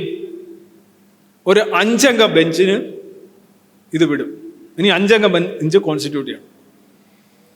ഈ 5-അംഗ ബെഞ്ച് ഇത് വീണ്ടും പഠിച്ച് ഇതിനകത്തെ കാര്യങ്ങളൊക്കെ നോക്കി ശരിയാണ്, ഇത് മാറ്റാം, അദ്ദേഹം പറയുന്നത് ശരിയാണെന്ന് പറഞ്ഞു കഴിഞ്ഞാൽ, പിന്നെന്ന് വെച്ച് കഴിഞ്ഞാൽ 5-അംഗ ബെഞ്ച് വിധിച്ച ഒരു വിധി മാറ്റാൻ 5-അംഗ ബെഞ്ചിന് സാധിക്കില്ല. അതൊരു 7-അംഗ ബെഞ്ചിൽ പോകും. അപ്പൊ ഈ 5-അംഗ ബെഞ്ച് എന്ത് ചെയ്യും? ഇത് ശരിയാണ്, അതുകൊണ്ട് ഒരു 7-അംഗ ബെഞ്ച് കൂട്ടിക്കോട്ടെ. അങ്ങനെ ഒരു 7-അംഗ ബെഞ്ച് കൂടിയിട്ട് ഇതിങ്ങനെ ഒരു സംസ്കാരത്തിനോ അല്ലെ ആധുനിക നാഗരികതയിൽ പാടില്ലാത്തൊരു കാര്യമാണ് എന്ന് പറഞ്ഞ് ആ 7-അംഗ ബെഞ്ച് തള്ളിയാലേ, റദ്ദാക്കിയാലേ ഇത് റദ്ദാവും. അപ്പോഴത്തേക്ക് സന്തോഷിന്റെ 3 തലമുറ കഴിഞ്ഞിട്ടുണ്ടാവും. It's very difficult. ഒരുപാട് പടികൾ കയറാനുണ്ട്. ആദ്യം 2-അംഗ ബെഞ്ച് ഇത് എടുക്കണം, 2-അംഗ ബെഞ്ച് 5-അംഗ ബെഞ്ച് കോൺസ്റ്റിറ്റ്യൂട്ട് ചെയ്യണം, 5-അംഗ ബെഞ്ച് 7-അംഗ ബെഞ്ച് കോൺസ്റ്റിറ്റ്യൂട്ട് ചെയ്യണം, 7-അംഗ ബെഞ്ച് വരണം, സന്തോഷ് സബാഷ്. അങ്ങനെയാണെങ്കിൽ ഇത് പോകും. So how difficult it is. അപ്പൊ മതനിന്ദ എന്ന് പറയുന്നത് ഇവിടുത്തെ ഒരു വലിയ കുറ്റമായിട്ടിരിക്കുകയാണ്. Non bailable offence. ഈ സാർക്ക് രാജ്യങ്ങൾ, നമുക്ക് ചുറ്റുമുള്ള രാജ്യങ്ങൾ നോക്കുകയാണെങ്കിൽ ശ്രീലങ്ക, ഭൂട്ടാൻ ആൻഡ് നേപ്പാൾ, ഇവിടെ 3 ഒഴികെ എല്ലാ രാജ്യങ്ങളിലും ഈ ബ്ലാസ്ഫമി ലോസ് ഉണ്ട്. ഏതെങ്കിലും ഒരു തരത്തിൽ. അഫ്ഗാനിസ്ഥാനിലൊക്കെ അപ്പോഴേ ഈ പാടത്ത് പണി, വരമ്പത്ത് കൂലി ലെവലാണ്. പാകിസ്ഥാനിലെ പറയുകയും വേണ്ട, കോടതി വെറുതെ വിട്ടാലും ജനം തല്ലിക്കൊല്ലും. അസിയ ബീബിയുടെ കാര്യം അറിയാം. പിന്നെ അവിടെയുള്ള ഇമ്രാൻഖാനെതിരെ 16 ബ്ലാസ്ഫമി കുറ്റങ്ങളാണ് ഇരിക്കുക. ഇമ്രാൻഖാനെതിരെ അത് ഈ അവിടെയുള്ള പ്രധാനമന്ത്രിമാർക്കെതിരെ മറ്റേ പ്രതിപക്ഷം ബ്ലാസ്ഫമി ഉന്നയിക്കും, പ്രതിപക്ഷത്തിനെതിരെ ഇപ്പുറത്തുള്ളൊരു മൊത്തം അങ്ങോട്ടും ഇങ്ങോട്ടും ബ്ലാസ്ഫമിയാണ്, ന്യൂക്ലിയർ ആയുധങ്ങൾ പോലെ. പക്ഷേ എന്തായാലും ഭൂട്ടാനിലും നേപ്പാളിലും ശ്രീലങ്കയിലും നിലവിലില്ല. എന്തുകൊണ്ട് വീണ്ടും വീണ്ടും നമ്മൾ ഇത് വേറെ നിങ്ങൾക്ക് പണിയില്ലേ എന്ന് ചോദിക്കുന്നിടത്താണ് ഈ വാർത്തകളെല്ലാം കണ്ടു. നെയ്യാറ്റിൻകര ഗോവന്റെ ബാധ കയറിയെന്ന് അവകാശപ്പെട്ട് പരാക്രമം നടത്തിയ യുവാവ് പിന്നാലെ മാനസികാരോഗ്യ കേന്ദ്രത്തിലേക്ക്. ഇപ്പൊ നെയ്യാറ്റിൻകര ഗോവനെയാണ് എല്ലാവരും കുറ്റം പറഞ്ഞുകൊണ്ടിരുന്നത്. അവര് പറയുന്നത് കള്ളമാണ്, അവർക്ക് എന്തോ കുഴപ്പമുണ്ട് എന്നാണ് എല്ലാവരും പറയുന്നുകൊണ്ടിരുന്നത്. ഇപ്പൊ എന്താണ്? നെയ്യാറ്റിൻകര ഗോവന്റെ സോഫ്റ്റ്വെയർ, ബാധ എന്ന് പറഞ്ഞാൽ അതാണല്ലോ, ബാധ എന്ന് പറഞ്ഞാൽ സോഫ്റ്റ്വെയർ. ഇത് ഇവനിൽ കയറിയെന്ന് വൈഫൈ വഴിയായിരിക്കും. അരെ മറ്റയാള് പോയില്ലേ, മറ്റയാൾ അതിനകത്ത് ഇരിക്കല്ലയോ, സിമെന്റ് കല്ലറയ്ക്കത്തുള്ളൂ. അപ്പം വൈഫൈ വഴി ഇവനിൽ കയറിയിട്ട് ഇവൻ അക്രമം കാണിക്കുന്നു, കടിക്കുന്നു, തുപ്പുന്നു, തൊഴിക്കുന്നു, ആംബുലൻസിൽ കിടന്ന് ഡൈവ് ചെയ്യുന്നു. വെറുതെ ചെയ്യും ആരെങ്കിലും?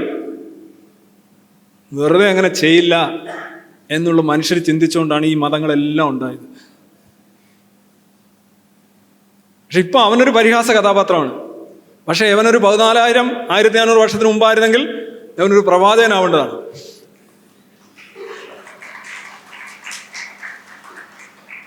എന്തിനേറെ ഒരു 10-50 വർഷം മുമ്പാണെങ്കിൽ ഇവിടെ എവിടെയെങ്കിലും ഒരു ആൾദൈവമായിട്ട് കുടിയിരിക്കേണ്ട സമയമായി. അത് അമൃതാനന്ദമയി മോഡലായിരിക്കാം, അല്ലെ കരുണാകര ഗുരു മോഡലായിരിക്കാം, അല്ലെ ഏതെങ്കിലും ഒരു ഗുരു മോഡലായിരിക്കും. പക്ഷെ ഗോവനും വിലയില്ല. പക്ഷെ നമ്മുടെ മാധ്യമങ്ങൾ ആഞ്ഞു പിടിക്കുന്നുണ്ട് കേട്ടോ. ഗോപൻ സ്വാമിയുടെ മകൻ, നോക്കൂ, ഗോപൻ സ്വാമിയുടെ മകന്റെ ട്വീറ്റുകളിൽ ഡൊണാൾഡ് ട്രംപ് പറയാം, ഗ്രീൻലാൻഡ് ഞാൻ ഇനി എടുക്കും ട്വീറ്റ്. എല്ലാ പത്രങ്ങളിലും എല്ലാ മാഗസിനിലും എല്ലാ ചാനലുകളിലും വരും.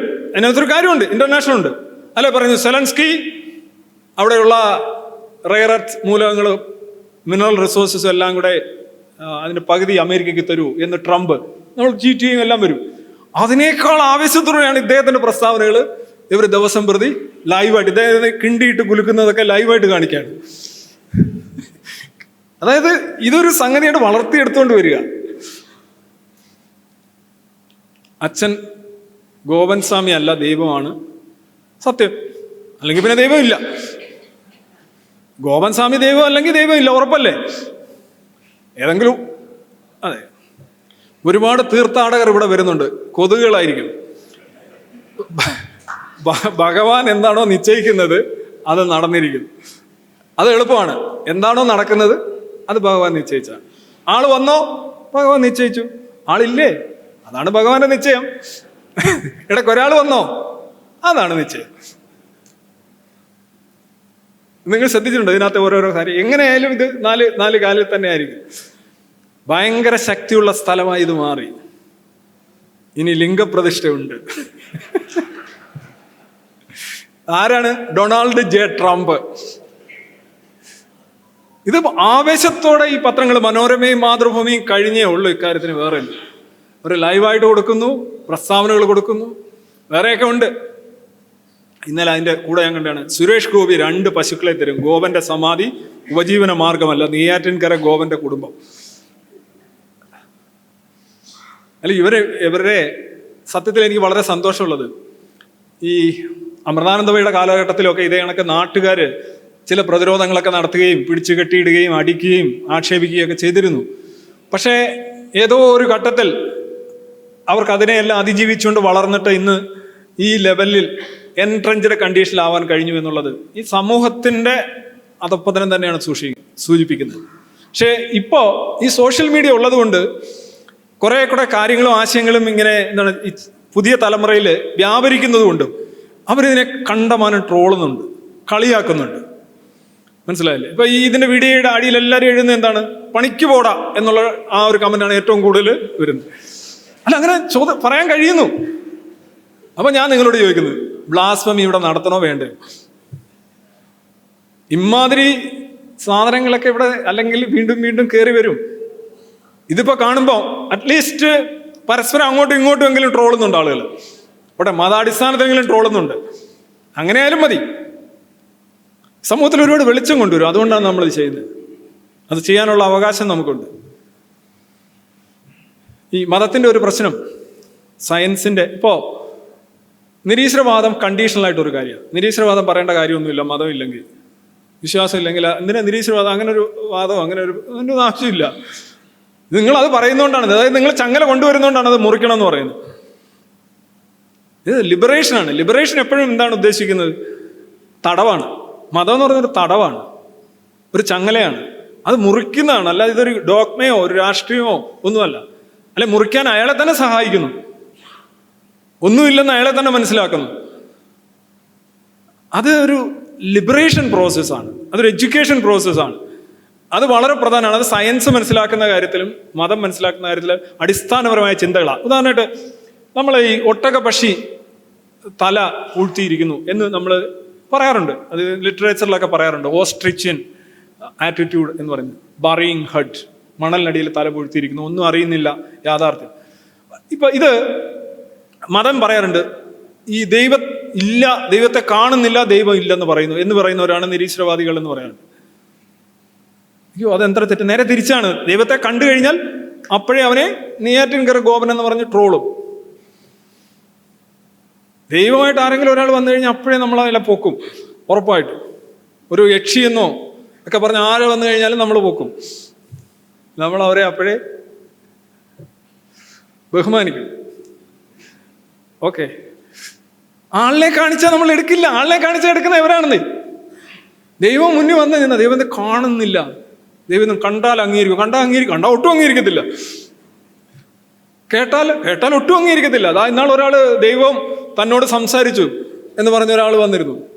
എടാ നീ സഭയിൽ കയറി ഉണ്ടാക്കാൻ വരരുതേ എന്ന് ദൈവം സംസാരിച്ചു. ദൈവത്തിന്റെ ഭാഷയാണ്, ഏതോ ഇല്ല എൻ എഫ് വർഗീസിന്റെ ലാംഗ്വേജിൽ ദൈവം സംസാരിക്കുകയാണ്.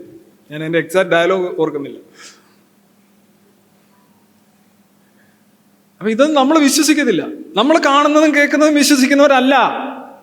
നിരീശ്വരവാദത്തിന്റെ ഓപ്പോസിറ്റ് ആണ്. അതുകൊണ്ടാണ് ഈ ബ്ലാസ്ഫമി ആവശ്യമായിട്ട് വരുന്നത്.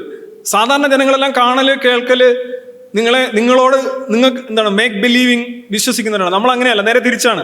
ഒട്ടകപ്പക്ഷി യഥാർത്ഥത്തിൽ തല മണ്ണിൽ പൂഴ്ത്തിയിടുന്ന വിഡ്ഢി ജീവിയൊന്നുമല്ല. അങ്ങനെ പൂഴ്ത്തി വെക്കുന്ന ഒരു ജീവിക്ക് ജീവിക്കാൻ പറ്റുമോ? അത് നാച്ചുറൽ സെലക്ഷനോടെ ഇവോൾവ് ചെയ്ത് വരുമോ? നമുക്ക് ദൂരെ നിന്ന് നോക്കുമ്പോൾ തോന്നുന്നതാണ്, നമ്മുടെ ധാരണയാണ് ശരിക്കും. അല്ലെങ്കിൽ ഒട്ടകപ്പക്ഷിയുടെ ശരീരം വെച്ചാൽ വളരെ വലുതാണ്, അതിന് നീണ്ട ഒരു കഴുത്താണ്, തലയെന്ന് പറഞ്ഞാൽ കുഞ്ഞു തലയാണ്. അപ്പോൾ ഈ തല വെച്ച് അതെന്ത് ചെയ്യും? പലപ്പോഴും അത് കുഴി കുഴിച്ചാണ് മുട്ടയൊക്കെ ഇടുന്നത്. ആ മുട്ട അതിൻ്റെ ചൂടൊക്കെ അഡ്ജസ്റ്റ് ചെയ്യാനായിട്ട് ഇടയ്ക്ക് പുള്ളി ഈ കൊക്ക് കയറ്റിയിട്ട് ഒന്ന് അഡ്ജസ്റ്റ് ചെയ്തൊക്കെ ഒന്ന് വെക്കുക, ഇളക്കി അങ്ങോട്ടും ഇങ്ങോട്ടൊക്കെ മാറ്റി വെക്കും.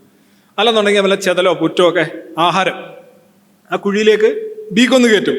നിങ്ങൾ ദൂരെ നിന്ന് നോക്കുമ്പോൾ ഒട്ടകപ്പക്ഷി വലിയ ഒരു കുട്ടകം പോലൊരു പക്ഷി, നീണ്ട കഴുത്ത്, കൊച്ചു തല കാണുന്നില്ല, കുനിഞ്ഞിരിക്കുന്നു. അപ്പോൾ അത് മണ്ണിൽ പൂത്തി വെച്ചിരിക്കുകയാണ് എന്ന് പറഞ്ഞ് ആരോ പറഞ്ഞു തുടങ്ങി.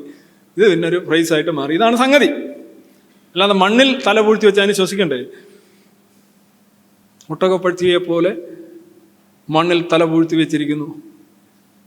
നമ്മൾ ആ ഒരു ചിന്താ രീതിക്ക് തന്നെ എതിരാണ്. ഈ ബ്ലാസ്ഫമി എന്ന് പറയുന്നത് അതാണ്. ഈ സയൻസിലേക്ക് നമ്മൾ വരുന്നത്.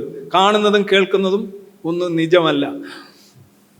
ഇനി അതുപോലെ തന്നെ കോമൺ ലോജിക്ക് എന്ന് പറയുന്ന സാധനം ഉണ്ടല്ലേ, കോമൺ സെൻസ്, ലോജിക്ക്, സയൻസ്. ഇപ്പൊ ഉദാഹരണമായിട്ട് ഇത് ഞാനൊരു മാഗസിൻ്റെ ഇന്ത്യ ടുഡേയുടെ ജ്യോതിഷം സ്പെഷ്യൽ കറസ്പോണ്ടന്റിനെ അറിയാമെങ്കിൽ നോക്കും. അവർ കൊടുത്തിരിക്കുന്ന ഒരു സാധനമാണ്. ചൊവ്വാദോഷത്തെ കുറിച്ചാണ് സംസാരിക്കുന്നത്. 8-ൽ ചൊവ്വ, 7-ൽ ചൊവ്വ, 7-ൽ ചൊവ്വ, 8-ൽ ചൊവ്വ. ഭയങ്കര സ്ത്രീവിരുദ്ധമാണ് ചൊവ്വാദോഷം എന്ന് എഴുതി. ഇതൊരു ഫെമിനിസ്റ്റുകൾ അതെന്താ കണ്ടെത്താന്ന് എനിക്കറിയില്ല. ഭയങ്കര സ്ത്രീവിരുദ്ധമാണ്. ഭർത്താവ് മരിക്കും എന്നുള്ളത് കൊണ്ടാണ് ചൊവ്വാദോഷമുള്ള പെണ്ണിനെ കെട്ടാത്തത്, തിരിച്ചല്ല. Not the point. ഭർത്താവ് ഇതിനകത്ത് കൊടുത്തിരിക്കുന്ന അറിയാം. ഈ ചൊവ്വാദോഷത്തെക്കുറിച്ച് ഭയങ്കര ഒരു ഇൻഡെപ്ത് സ്റ്റഡി തന്നെയാണ് നടത്തിയിരിക്കുന്നത്. ലാർജ് ഹാഡ്രോൺ കൊളൈഡറിൽ ചൊവ്വയെ കയറ്റിയിട്ടുള്ള പഠനമാണ്. ആ പഠനത്തിൽ ആദ്യം പറയുന്നത് ചൊവ്വയ്ക്ക് ചൊവ്വ തന്നെ വിവാഹ പൊരുത്തം നോക്കുമ്പോൾ ചൊവ്വാദോഷമുള്ള ജാതകത്തിന് ചൊവ്വാദോഷമുള്ള ജാതകം തന്നെ ചേർക്കണം. അതായത് നിങ്ങൾക്ക് ചൊവ്വാദോഷം ഉണ്ടെങ്കിൽ, പെണ്ണിനും ചൊവ്വാദോഷം ഉണ്ടെങ്കിൽ, നെഗറ്റീവ് പോസിറ്റീവ്, മാത്തമാറ്റിക്സ്.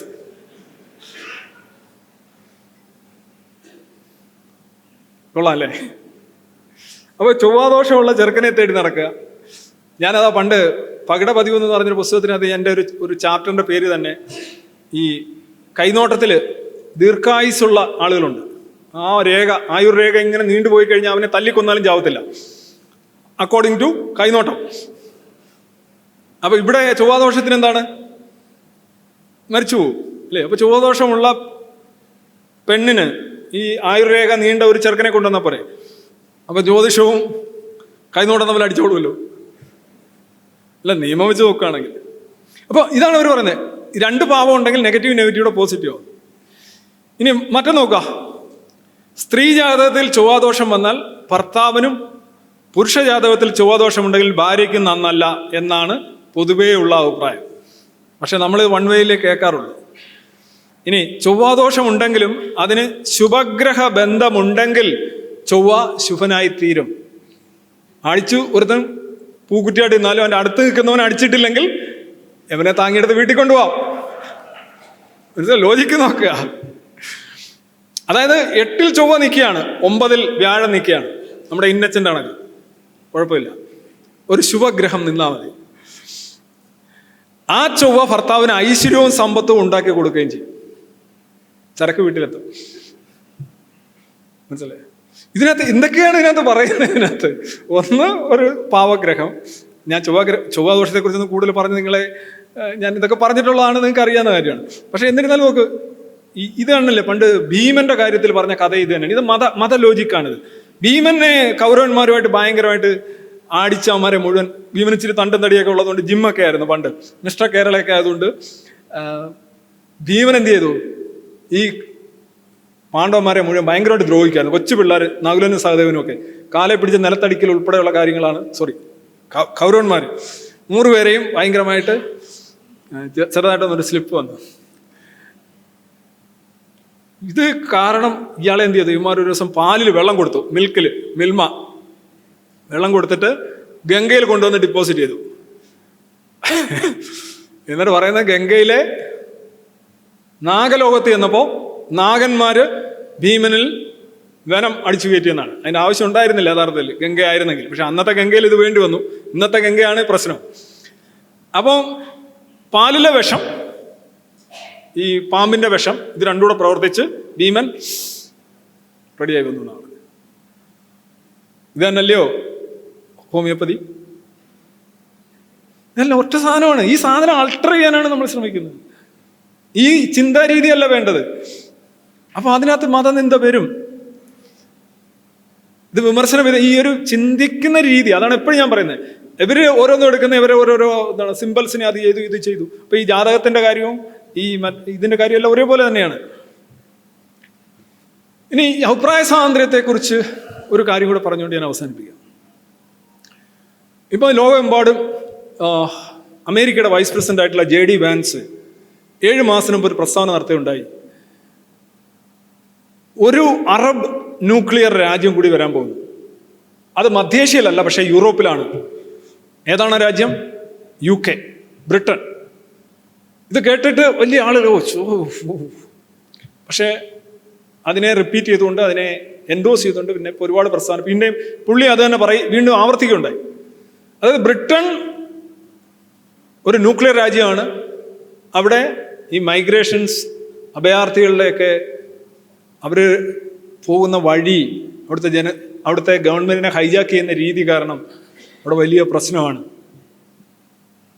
അതൊരു അറേബ്യൻ ന്യൂക്ലിയർ രാജ്യം ആയി മാറും യൂറോപ്പിലെ എന്നാണ് JD വാൻസ് പറഞ്ഞത്. അവിടെ എന്താ വെച്ചാൽ ജനാധിപത്യത്തിന്റെ ഒരുപാട് സവിശേഷതകളുണ്ട്. ഫ്രീഡം ഓഫ് സ്പീച്ച് ഉണ്ട്, ഇൻഡിവിജ്വൽ ഈസ് ഇമ്പോർട്ടൻറ്റ്, റൈറ്റ്സ് ഉണ്ട്, പ്രിവിലേജസ് ഉണ്ട്, മനുഷ്യാവകാശങ്ങളുണ്ട്. ഇതെല്ലാം തന്നെ മതത്തിന് എന്താണ്? കരിമ്പിൻ തോട്ടം കണ്ട ആനയാണ്. ആനയ്ക്ക് ഒരു നിയമവും പാലിക്കണ്ട, പക്ഷേ ജനാധിപത്യത്തിന് എല്ലാ നിയമങ്ങളും പാലിക്കണം. അത് മതത്തിന്റെ ഏറ്റവും സഹായകരമായ അവസ്ഥയാണ് ജനാധിപത്യം. മതത്തിന്റെ വളർച്ചയെയോ അല്ലെ അതിന്റെ ഭീകരതയോ തടയാൻ ജനാധിപത്യത്തിന് കഴിയില്ല ഒരു വശത്ത്. മറിച്ച് ജനാധിപത്യത്തിന്റെ എല്ലാ എലമെന്റ്സും മതവളർച്ചയെ സഹായിക്കുന്നു. അതാണ് യൂറോപ്പിൽ നടക്കുന്നത്. ഇന്ന് ലോകമെമ്പാടും വരുന്ന ഒരു വലതുപക്ഷ വ്യതിയാനം എന്നൊക്കെ പറയുമല്ലോ, പണ്ടിവിടെ പറഞ്ഞിരുന്നത്. ഇറ്റലിയിലെ ജോർജിയ മെലോനി ആയാലും, ഹംഗറിയിലായാലും, അമേരിക്കയിലെ ട്രംപ് ആയാലും, ജർമ്മനിയിലൊക്കെ വരുന്ന AFD പോലെയുള്ള പാർട്ടികളായാലും, ഫ്രാൻസിലെ ലീപ്പന്റെ പാർട്ടി ആയാലും, നമ്മളവിടെ എല്ലാം കാണുന്നത് ഒരു അതർ സൈഡിലേക്ക് രാഷ്ട്രീയവും അവരുടെ നിലപാടുകൾ മാറുന്നതായിട്ടാണ്. അതിന്റെ കാരണം എന്ന് പറഞ്ഞു കഴിഞ്ഞാൽ ഈ ഫ്രീഡം ഓഫ് എക്സ്പ്രഷൻ എന്ന് പറയുന്ന സംഗതി യഥാർത്ഥത്തിൽ നമുക്ക് കിട്ടാതിരിക്കുകയും അത് മതം എടുത്ത് ഉപയോഗിക്കുകയും ചെയ്യുന്നു. മതത്തിനെതിരെ നമ്മൾ ഉപയോഗിച്ചു കഴിഞ്ഞാൽ മതം ഈ ബ്ലാസ്ഫമി നിയമം വെച്ച് നമ്മളെ ആപ്പിലാക്കുകയും ചെയ്യുന്നു. നമുക്ക് ബ്ലാസ്ഫമി നിയമമില്ല. മതം ഇത് ഉപയോഗിക്കുന്നു. ഫ്രീഡം ഓഫ് എല്ലാം. ഉദാഹരണമായിട്ട് നടുറോഡിൽ നിസ്കരിക്കുന്നതിന് വണ്ടികളൊന്നും പോകുന്നില്ല. എന്താ ചെയ്യാൻ കഴിയും? അത്യാവശ്യം അങ്ങേയറ്റം പോയി കഴിഞ്ഞാൽ എല്ലാവരും പോടെ എന്നൊക്കെ പറഞ്ഞ് ആളുകളെ പറഞ്ഞു വിടാൻ പറ്റും. അതിനപ്പുറം നടക്കില്ലല്ലോ. കാരണം മതം ആചരിക്കാനുള്ള അവകാശമുണ്ട്. റോങ് പ്ലേസ് ആണ്, നിങ്ങൾ മാറി നിൽക്കൂ, അത്രേ ഉള്ളൂ. വേണമെങ്കിൽ അവർക്ക് മണിക്കൂറുകളോളം ഫ്രാൻസിലൊക്കെ ചെന്ന് കഴിഞ്ഞാൽ കാണാൻ കഴിയും. മൊത്തം ആളുകൾ വന്നു കഴിഞ്ഞാൽ പോലീസ് നിസ്സഹായമാണ്. അപ്പം ഇന്നത്തെ കാലഘട്ടത്തിൽ ഈ ഫ്രീഡം ഓഫ് എക്സ്പ്രഷനെ തടയാനായിട്ടും മതം ഇങ്ങനെ ഭീകരമായിട്ടുള്ള ആ ഒരു മുന്നേറ്റം നടത്താനും സഹായിക്കുന്ന ഒരു കാര്യത്തെക്കുറിച്ച് പറഞ്ഞുകൊണ്ടിരുന്നത്. ഇപ്പോൾ ഇസ്രായേലും പാലസ്തീനുമായിട്ട് ബന്ദികളെ കൈമാറുകയാണ്. ഈ ബന്ദികളെ കൈമാറുന്നതിനിടയിൽ അവിടെ നമുക്കറിയാം, നിങ്ങളൊരു ഷോ ഒക്കെ കാണിക്കുന്ന കാണാം. ശവം തന്നെ കൈമാറി. ഒരു ശവം വേറെ വല്ലൊരു ശവമാണ് കൊടുത്തത്. കഴിഞ്ഞ ആഴ്ച ബീബാസ് ഫാമിലിയിലെ ആ അമ്മയുടെ ശവം വേറെ ഒരാളുടെ ശവമാണ് കൊടുത്തത്. ഇവർ വലിയ ഇതൊക്കെ വെക്കും, എന്ത് ബാക്ക്ഗ്രൗണ്ടിൽ കർട്ടനും പടവും ഒക്കെ വെച്ച് ഫ്ലെക്സ് ഒക്കെ അടിച്ച്, ഫ്ലെക്സ് ഒക്കെ നല്ലോണം വർക്ക് ചെയ്യുന്നുണ്ടാവും. ഇപ്പോൾ അവിടെ നമ്മൾ കാണുമ്പോൾ റബിൾ കൂമ്പാരമാണ് കാണുന്നത്. പക്ഷെ ഫ്ലെക്സും അടിപൊളിയായിട്ടെല്ലാം ഉണ്ട്, പെട്ടിയൊക്കെ ഉണ്ട്, എല്ലാം ഉണ്ട്. അപ്പൊ അതിനകത്ത് ഈ ഷോ എന്ന് പറഞ്ഞു കഴിഞ്ഞാൽ തന്നെ ഇവരെ അപമാനിക്കലാണ്. ഈ ബന്ദികൾ ചിരിച്ചൊക്കെ കാണിക്കുന്നു. ഇന്നലെ ഒരാൾ മുത്തം കൂടെ കൊടുത്തു. ഈ 15 മാസം ഈ ടാങ്കിലും ടണലിലും ഒക്കെ കിടന്ന മനുഷ്യരാണ്, മരണത്തെ മുന്നിൽ കണ്ട മനുഷ്യരാണ് ഈ കാണിക്കുന്നത്, അല്ലെ കാണിപ്പിക്കുന്നത്.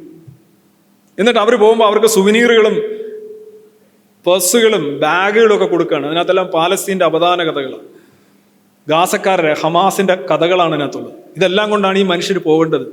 ഉറക്കപ്പായിൽ നിന്ന് പൊക്കിയെടുത്തോണ്ട് വന്നതാണ്.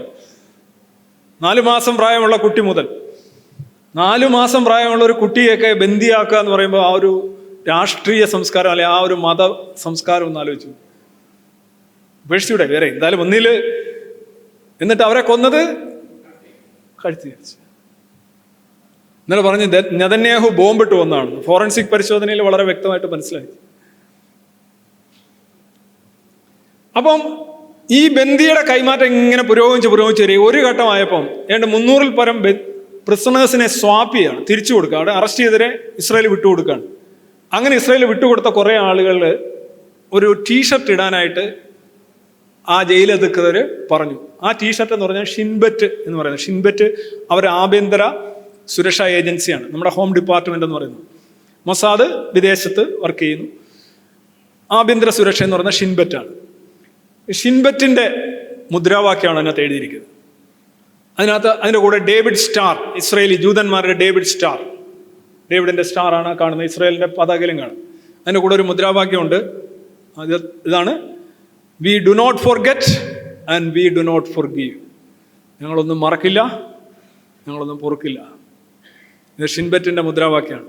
ഈ മുദ്രാവാക്യം ഉള്ള ടീഷർട്ട് ഈ പാലസ്തീനിൽ നിന്ന്, ഇസ്രായേലിൽ നിന്ന് പുറത്തുവിടുന്ന പാലസ്തീൻ പ്രിസണേഴ്സിന് കുറെ പേരെ ഇരുത്തിയിട്ട് ഇങ്ങനെ ഫോട്ടോ എടുത്തു. കാര്യം ഇവർ ചെയ്യുന്നതിന് ബദലായിട്ട് ഇസ്രായേലിൽ ഭയങ്കര പ്രശ്നമായി. ആളുകൾ പറഞ്ഞത് ഹമാസ് ചെയ്യുന്നോണം നമ്മൾ ചെയ്യാൻ പാടുണ്ടോ, ഇത് മഹാമോശമായി പോയി, ഇൻഫന്റൈൽ, സില്ലി, സ്റ്റുപ്പിഡ് എന്നൊക്കെ ആയിരുന്നു കമന്ററി. ഒരിക്കലേ ചെയ്തോളൂ ഇസ്രായേൽ. ആരും അത്രയ്ക്ക് അവർക്ക് സഹിക്കുന്നില്ല. കാരണം ഇത് കണ്ടുകൊണ്ടിരിക്കുകയാണ്. അവരെ ബന്ദികളെ ഇങ്ങനെ അപമാനിപ്പിച്ച് ടോർച്ചർ ചെയ്താണ് വിട്ടുകൊണ്ടിരിക്കുന്നത്. അതിനെതിരെ എഴുതിയ ഒരു സംഗതിയാണ് we won't forget, we won't forgive. അന്ന് ഇതിനെതിരെ ഹമാസ് പറഞ്ഞൊരു കാര്യമാണ് ഞാൻ ഇന്ന് കോട്ട് ചെയ്യാൻ പോകുന്നത്. ഹമാസ് ഇത്രയും ചെയ്തുകൊണ്ടിരിക്കുന്ന ഹമാസ് പറയാണ് അത് വളരെ മോശമായി. It was a racist and flagrant violation of humanitarian laws. അതൊരു റേസിസ്റ്റ് ആയിട്ടുള്ള സമീപനമാണ്. അതായത് അവർക്ക് ചെയ്യാം, അതിനെ അപ്പുറം ചെയ്യാം, അവിടെ മനുഷ്യാവകാശമൊന്നുമില്ല. പക്ഷേ ഇസ്രായേലിലെ ഇങ്ങനെ ഒരു ടീഷർട്ട് ധരിപ്പിച്ചപ്പോൾ അതിനെ റേസിസ്റ്റ് എന്നാണ് വിളിച്ചത്. ഈ റേസിസം എന്നുള്ള വാക്ക് വെച്ചുകൊണ്ടാണ് മിക്കവാറും ഉള്ള എല്ലാ ഈ ഇസ്ലാമോഫോബിയ എന്നൊക്കെ പറയുന്ന സംഗതി ഉണ്ടല്ലോ, അതിൻ്റെ അടിസ്ഥാനം എന്ന് പറയുന്നത് ഇസ്ലാമിനെതിരെയുള്ള എല്ലാ അറ്റാക്കിനെയും റേസിസ്റ്റ് ആയിട്ട് പ്രഖ്യാപിക്കും. എല്ലാ വിമർശനങ്ങളും റേസിസ്റ്റാണ്. അതാണ് ഇവിടെ ഓരോരുത്തരൊക്കെ എഴുതുന്നത് വംശീയത. നമ്മൾ എന്താണ് ഇതിനകത്ത് വംശീയത? ഇസ്ലാം ഒരു വംശമല്ല. ഇസ്ലാമിൽ എല്ലാ വംശങ്ങളും ഉണ്ട്. ലോകത്തെ ഏതെല്ലാം വംശമുണ്ടോ അതെല്ലാം ഇസ്ലാമിലുണ്ട്. അത്രയ്ക്ക് വലിയൊരു മതമാണ്. പക്ഷെ അവർ പറയുന്ന വംശീയ വെറി പൂണ്ട.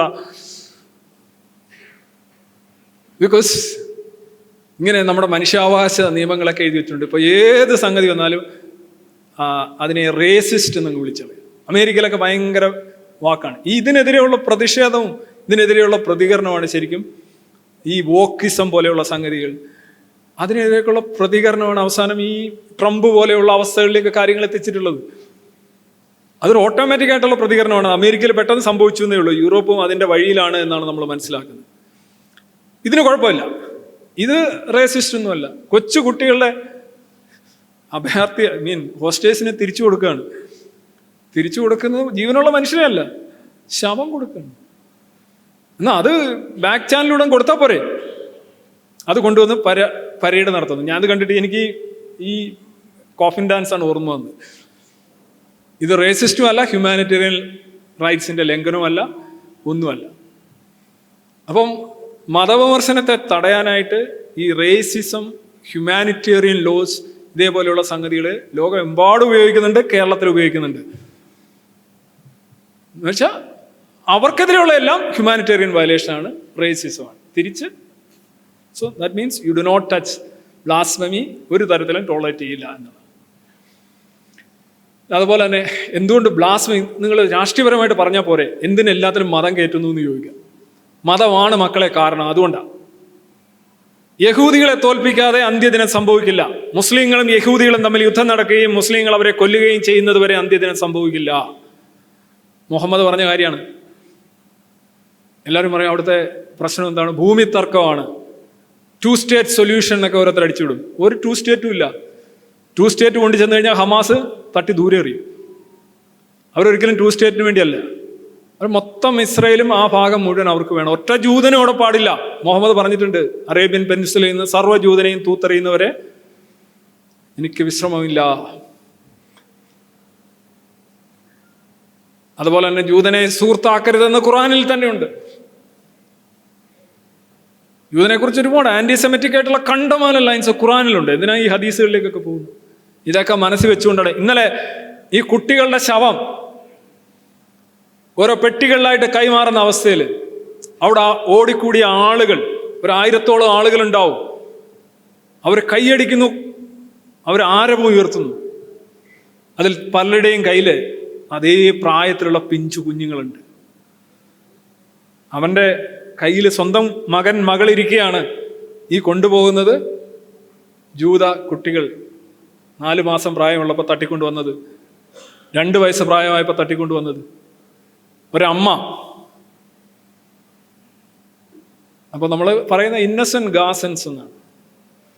That innocence is not that innocent. ഇത് നിങ്ങൾ കാണുന്ന നാസി സല്യൂട്ടാണ്, കാഫിയായിട്ടുണ്ട്. കാരണം ഹിറ്റ്ലർ ജൂതന്മാരെ മുഴുവൻ തട്ടുന്നതിന് മുമ്പ് തട്ടിപ്പോയല്ലോ നാഥ എന്ന് പറഞ്ഞ് വിലപിക്കുന്ന പ്രകടനങ്ങൾ ഇന്നലെയും തുടങ്ങിയതല്ല, കുറഞ്ഞത് ഒരു 10-80 വർഷമായിട്ടുണ്ട്. ഇത് ഗുട്ടറസ് ആണ്. ഈ ഗുട്ടറസ് UN സെക്രട്ടറി ജനറലാണ്. നിങ്ങൾ 2 പ്രസ്താവനകൾ ഇവിടെ കാണുന്നു. ഒന്ന് 2023 ഒക്ടോബർ 24, അതായത് ഒക്ടോബർ 7 കഴിഞ്ഞതിന് ശേഷം ഏതാണ്ട് 2 ആഴ്ച കഴിഞ്ഞുള്ളത്. അന്ന് ഇസ്രയേൽ പറഞ്ഞൊരു കാര്യം, not fit to lead UN, Israeli envoy demands Antonio Guterres resignation. UN നേതൃത്വത്തിലിരിക്കാനുള്ള അർഹതയില്ല, രാജിവെക്കണമെന്ന് ഇസ്രയേലിന്റെ പ്രതിനിധി അന്റോണിയോ ഗുട്ടറസിനോട് പറയുന്നു. 24 ഒക്ടോബർ 2023. അതിന്റെ താഴെ കാണുന്ന നോക്കുക, UN chief Antonio Guterres rebuts Israel's accusations that he justified Hamas attack. ഹമാസിന്റെ ആക്രമണങ്ങൾ താൻ ന്യായീകരിച്ചു എന്നുള്ള ഇസ്രയേലിന്റെ വാദത്തെ അന്റോണിയോ ഗുട്ടറസ് തള്ളുന്നു. ഇത് ഒക്ടോബർ 25, 2023. അപ്പോൾ ഇസ്രായേൽ പറഞ്ഞു, നിങ്ങൾക്ക് അവിടെ ഇരിക്കാൻ യാതൊരു യോഗ്യതയില്ല, നിങ്ങൾ ഹമാസിനെ കുറിച്ചൊന്നും പറയുന്നില്ല, ഇസ്രായേൽ ചെയ്യുന്നതിനെ കുറിച്ച് മാത്രമേ പറഞ്ഞുള്ളൂ എന്നാണ്. എന്നിട്ട് നിങ്ങൾ ഹമാസിന്റെ ആക്രമണത്തെ പ്രോത്സാഹിപ്പിക്കുകയും ചെയ്യുന്നു, ന്യായീകരിക്കുകയും ചെയ്യുന്നു. ഇനി 1 വേ പറഞ്ഞൊരു വാദം ഇതായിരുന്നു, ഒക്ടോബർ 1-ന് 6-നല്ല ഇതൊന്നും തുടങ്ങിയത്, അതിന് മുന്നേ ഉണ്ട്, അങ്ങനെ വരുമ്പോൾ ഇതൊന്നും കുഴപ്പമില്ല എന്നുള്ള രീതിയിലാണ് പുള്ളി പറഞ്ഞു വെച്ചത്. പുള്ളി ഇന്നലെ 2 ദിവസത്തിന് മുന്നേ പറഞ്ഞു, UN chief condemns Hamas for parading coffins in Gaza as abhorrent and appalling. ഈ കോഫിൻസ് അവിടെ പരേഡ് ചെയ്തല്ലോ, ശവപ്പെട്ടി കൊച്ചുകുട്ടികളുടെ, അത് വളരെ നിന്ദ്യവും ബ്രൂട്ടലുമാണെന്ന് ഇദ്ദേഹം പറഞ്ഞു. നോക്കൂ, ഇദ്ദേഹത്തിന് പറയേണ്ടി വന്നത് എന്തുകൊണ്ടാണ്? ഇദ്ദേഹം ഇതിൻ്റെ മേളിൽ ഇരിക്കുകയാണ്. ഇദ്ദേഹത്തിന് ഫ്രീഡം ഓഫ് സ്പീച്ച് ഇല്ലേ? ഹമാസ് ചെയ്തത് തെറ്റാണ് എന്ന് അദ്ദേഹത്തിന് കൃത്യമായി പറയാമല്ലോ. അല്ലാതെ ഒക്ടോബർ 6-നല്ല 7-നല്ല എല്ലാം തുടങ്ങിയതെന്ന് പറഞ്ഞ് ഒരു ഇൻഡയറക്റ്റ് ന്യായീകരണം അല്ലല്ലോ അദ്ദേഹം ചെയ്യേണ്ടത്. അദ്ദേഹം UN സെക്രട്ടറി ജനറൽ അല്ലേ. പക്ഷേ മതപ്പേടിയിൽ ചില ആളുകളെ പ്ലീസ് ചെയ്യാനായിട്ടുള്ള അദ്ദേഹത്തിൻ്റെ കരിയർ ഉറപ്പിക്കാനായിട്ടുള്ള തത്രപ്പാടിൽ അദ്ദേഹം മിണ്ടാതിരിക്കുകയായിരുന്നു. അദ്ദേഹം ഇപ്പോൾ അവസാനം പറഞ്ഞിരിക്കുകയാണ്, അത് മോശമായിപ്പോയത്. 2 ദിവസമായിട്ട് ലോകമെമ്പാടുമുള്ള സോഷ്യൽ മീഡിയയിൽ ട്രോളാണ് ഗുട്ടറസിന്. എവിടെ പോയിരുന്നു, ഇപ്പോഴാണോ ഇത് പറയുന്നത്? നിങ്ങളുടെ സർട്ടിഫിക്കറ്റ് ഒന്നും ആർക്കും ആവശ്യമില്ല, നിങ്ങൾ അവിടെ ഇരിക്കാൻ യോഗ്യനല്ല എന്നുള്ള രീതിയിൽ ഒരു UN സെക്രട്ടറി ജനറൽ ഇത്രയധികം ട്രാഷ് ചെയ്യപ്പെടുന്നു. അതിൻ്റെ കാരണം എന്താണ്? പുള്ളിയുടെ ഫ്രീഡം ഓഫ് സ്പീച്ച് പുള്ളി ഉപയോഗിക്കുന്നില്ല. പുള്ളിക്ക് പേടി.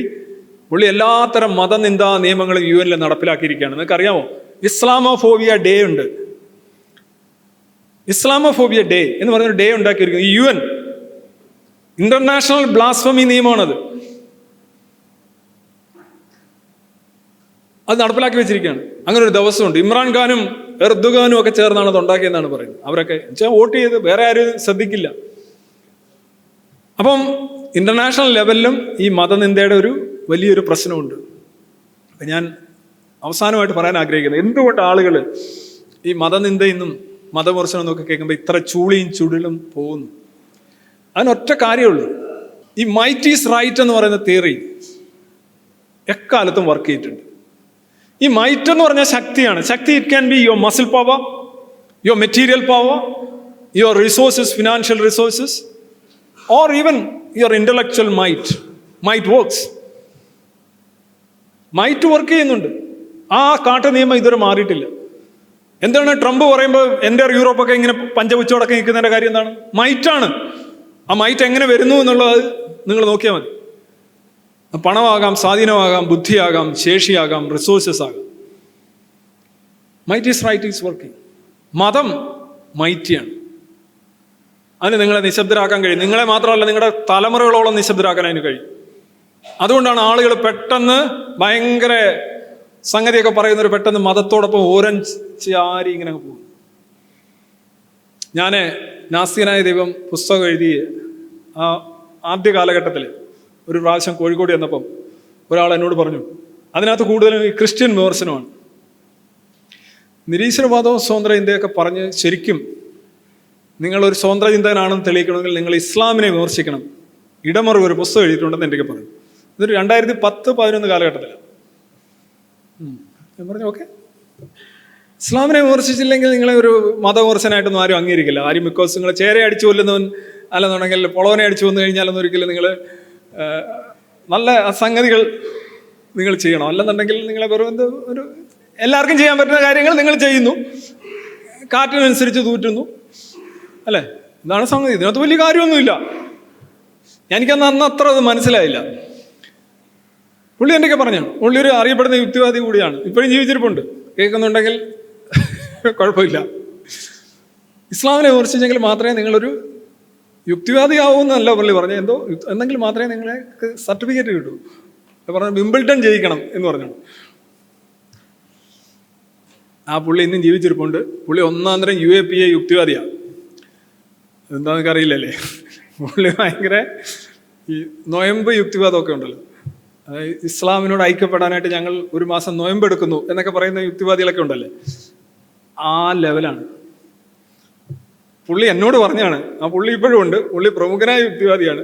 പുള്ളി ആ ലെവലാണ്. പുള്ളിക്ക് അറിയാൻ നേരം ഇത് വിമർശിച്ചെങ്കിലേ ശരിക്കും നിങ്ങൾക്ക് പറയാൻ പറ്റും. ബാക്കിയൊക്കെ വലിയ വിഷയമില്ല. ആ പുള്ളി ഇപ്പം എന്നോടത് പറഞ്ഞ ആ പുള്ളി ഇപ്പൊ പോയി UAPA ലെവലിലാണ്. പുള്ളി നോയമ്പ് എടുക്കുന്നില്ലെന്നേ ഉള്ളൂ, ബാക്കിയെല്ലാം ചെയ്യുന്നുണ്ട്. എങ്ങനെയാണ് ഈ മനുഷ്യരെ ഇങ്ങനെ വളയ്ക്കുന്നത്? നമുക്ക് നിരന്തരമായ സമ്മർദ്ദം വന്നു കഴിഞ്ഞാൽ, നിരന്തരമായ വളരെ ചിലപ്പോൾ ഇങ്ങനെ ഇഞ്ചിഞ്ചായി സ്ലോ പോയിസണിങ് ആയിരിക്കും. അത് ട്രോളിങ് ആകാം, ലിഞ്ചിങ് ആകാം, നിങ്ങളുടെ ജോലി സ്ഥാപനത്തിൽ ഉണ്ടാകുന്ന സമ്മർദ്ദമാകാം, നിങ്ങൾക്കെതിരെ നടത്തുന്ന ആരോപണമായിരിക്കാം, അതായിരിക്കാം ട്രാഷിങ് ആയിരിക്കാം, ഇൻസൾട്ടിങ്, എല്ലാം കൂടെ കേസുകൾ, ബ്ലാസ്ഫമി നിയമങ്ങൾ, കുറേയൊക്കെ ആകുമ്പോൾ മനുഷ്യനങ്ങ് വല്ലാതാവും. അവനധികം സപ്പോർട്ടൊന്നും കിട്ടത്തില്ല. നോക്കുമ്പോൾ വീട്ടിലും ഇല്ല, നാട്ടിലും ഇല്ല, സപ്പോർട്ടും ഇല്ല. ഭയങ്കര പ്രശ്നമാണ്. ആളുകൾ മെല്ലെ വരുതിക്ക് വരും. അതൊരു പ്രോസസ്സാണ്. അതുകൊണ്ടാണ് ആളുകളെല്ലാം മെല്ലെ മെല്ലെ അങ്ങോട്ടങ്ങില്ല, നെല്ല് ചായുന്നത് പോലെ അങ്ങ് ചായുന്നത്. സേഫ് സോണൊക്കെ വരുന്നതും ഞാൻ സയൻസ് മാത്രമേ പറയൂ. സയൻസ് പറയാൻ ഇവിടെ യൂണിവേഴ്സിറ്റികളും ക്ലാസ്സുകളും ഒക്കെ ഉണ്ട്. MSc zoology.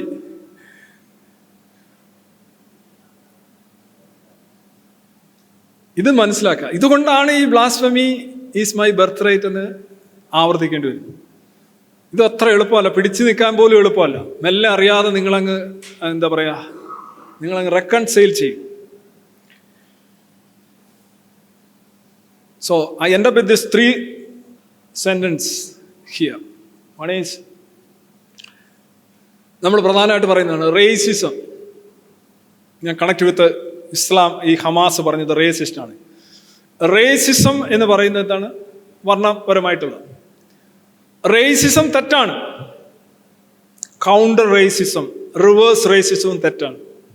റേസിന്റെ അടിസ്ഥാനത്തിൽ ആളുകളെ വേർതിരിച്ച് കാണുന്നുണ്ടെങ്കിൽ അത് നിങ്ങൾ അങ്ങോട്ട് ചെയ്താലും അവിടുന്ന് ഇങ്ങോട്ട് ചെയ്താലും, അവൻ കല്ലെടുത്തെറിഞ്ഞാലും നിങ്ങൾ അങ്ങോട്ട് കല്ലെടുത്തെറിഞ്ഞാലും അത് ശരിയല്ല. Reverse racism is racism. Likewise, reverse casteism is casteism. അവിടുന്ന് ഇങ്ങോട്ട് പറഞ്ഞാൽ മാത്രമേ പ്രശ്നമാവൂ. ഇവിടുന്ന് അങ്ങോട്ട് പറയാം എന്ന് പറയുന്നത് കാസ്റ്റിസമാണ്. അത് കാസ്റ്റിസമാണത്. ഇവിടെ ആളുകൾക്കൊരു ധാരണയുണ്ട് ഇത് വൺ വേ ട്രാഫിക്കാണ്. അല്ല, രണ്ടിടത്തും ഒരേ കാര്യം ചെയ്യുന്നത്. ജാതിയുടെ അടിസ്ഥാനത്തിൽ ഒരു അന്ധവിശ്വാസം എന്ന് ഉറപ്പിച്ചു പറയാവുന്ന ഒരു ബയോളജിക്കലോ ജനറ്റിക്കോ ആയിട്ടുള്ള യാതൊരു തെളിവുമില്ലാത്ത പറഞ്ഞുണ്ടാക്കുകയും പറഞ്ഞു നിലനിർത്തുകയും ചെയ്യുന്ന ജാതി എന്ന് പറയുന്ന ഒരു ഇൻസ്റ്റിറ്റ്യൂഷൻ്റെ അടിസ്ഥാനത്തിൽ നിങ്ങൾ ഇവിടെ നിന്ന് അങ്ങോട്ട് അബ്യൂസ് ചെയ്താലും അവിടെ നിന്ന് ഇങ്ങോട്ട് അബ്യൂസ് ചെയ്താലും അത് കാസ്റ്റിസമാണ്. It's not one way traffic. One way traffic ആണെങ്കിൽ നിലവിൽ വരില്ല. Likewise discrimination. I come back to my favourite topic. ഞാൻ ഒരു ഡിസ്ക്രിമിനേഷൻ മാത്രമേ അംഗീകരിക്കുകയുള്ളൂ. Discrimination on the basis of merit. മെറിറ്റിന്റെ ബേസിൽ ഡിസ്ക്രിമിനേഷൻ വേണ്ടി വരും. കാരണം രണ്ടുപേരെ ഒരു ജോലിക്ക് വരൂ, ഒരു പോസ്റ്റേ ഉള്ളെങ്കിൽ ഒരു തന്നെ ഡിസ്ക്രിമിനേറ്റ് ചെയ്യേണ്ടി വരും. പരീക്ഷ എഴുതാൻ പറയും, അല്ലെങ്കിൽ എന്തെങ്കിലും ആയോധന കലകളിൽ അല്ലേ വിവാഹം കഴിക്കാനൊക്കെ ചെല്ലുമ്പോൾ 100 പേരുണ്ടായിരിക്കും, എല്ലാവരും എടുക്കാൻ പറ്റില്ല. അവിടെ എങ്ങനെയാണ് അവരെ ഡിസ്ക്രിമിനേറ്റ് ചെയ്യേണ്ടത്? നീ എവിടെ ജനിച്ചു എന്ന് ചോദിച്ചുകൊണ്ടാണോ? കർണൻ്റെയൊക്കെ ചോദിക്കുന്നുണ്ടല്ലോ ആ ചോദ്യം. ദ്രൗപദി പറഞ്ഞ് മാറി നിൽക്കാൻ പറയുന്നുണ്ട്. തെറ്റാണത്. കർണൻ അന്ന് വില്ല് കുലച്ച് ദ്രൗപദിയെ വിവാഹം കഴിച്ചേനെ. പക്ഷേ പുള്ളി പറഞ്ഞു discrimination on the base of merit എന്നുള്ളത് ദ്രൗപദി മറന്നു.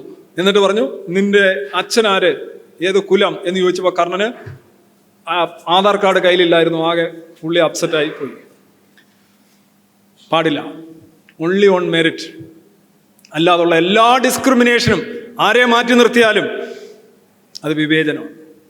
ഇതാണ് politics on the base of fact and fairness and justice എന്ന് പറയുന്നത്. അപ്പം ഇത് ചെയ്യണമെന്നുള്ള മതം ഇതിന് നേരെ വിപരീതമായ കാര്യങ്ങളാണ് ചെയ്യുന്നത്. അതുകൊണ്ട് തന്നെ മതവിമർശനം അല്ലെങ്കിൽ മതനിന്ദ എന്ന് പറയുന്നത് ഒരു ആധുനിക നാഗരികതയിൽ അനിവാര്യമായതും ഒഴിച്ചുകൂടാൻ പറ്റാത്തതായിട്ടുള്ള ഒരു കാര്യമാണ്. അതുകൊണ്ട് ഞാൻ സ്വയം കരുതുന്നത് it's my birth right, it's my constitutional right. ആർട്ടിക്കിളുകളുണ്ടത്, ഫ്രീഡം ഓഫ് സ്പീച്ചിലുണ്ട്. പിന്നെ ഇത്തരത്തിലുള്ള ഡ്രാക്കോണിയൻ നിയമങ്ങൾ മാറ്റാനായിട്ട് ഞാൻ 299 കാര്യം പറഞ്ഞു. നമുക്ക് തുടങ്ങാം. 7 അംഗ ബെഞ്ചിലേക്കുള്ള യാത്ര സന്തോഷം കൂട്ടരും ആരംഭിക്കട്ടെ എന്ന് ആശംസിച്ചുകൊണ്ട് ഞാൻ വാക്കുകൾ ചുരുക്കുന്നു. നമസ്കാരം.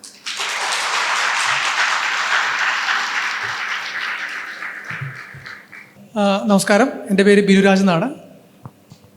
എൻ്റെ മനസ്സിന് കുറേ കൂടെ ക്ലാരിറ്റി വരാൻ സഹായിച്ചത് മാഷിൻ്റെ പല വീഡിയോസും സ്പീച്ചസുമാണ്.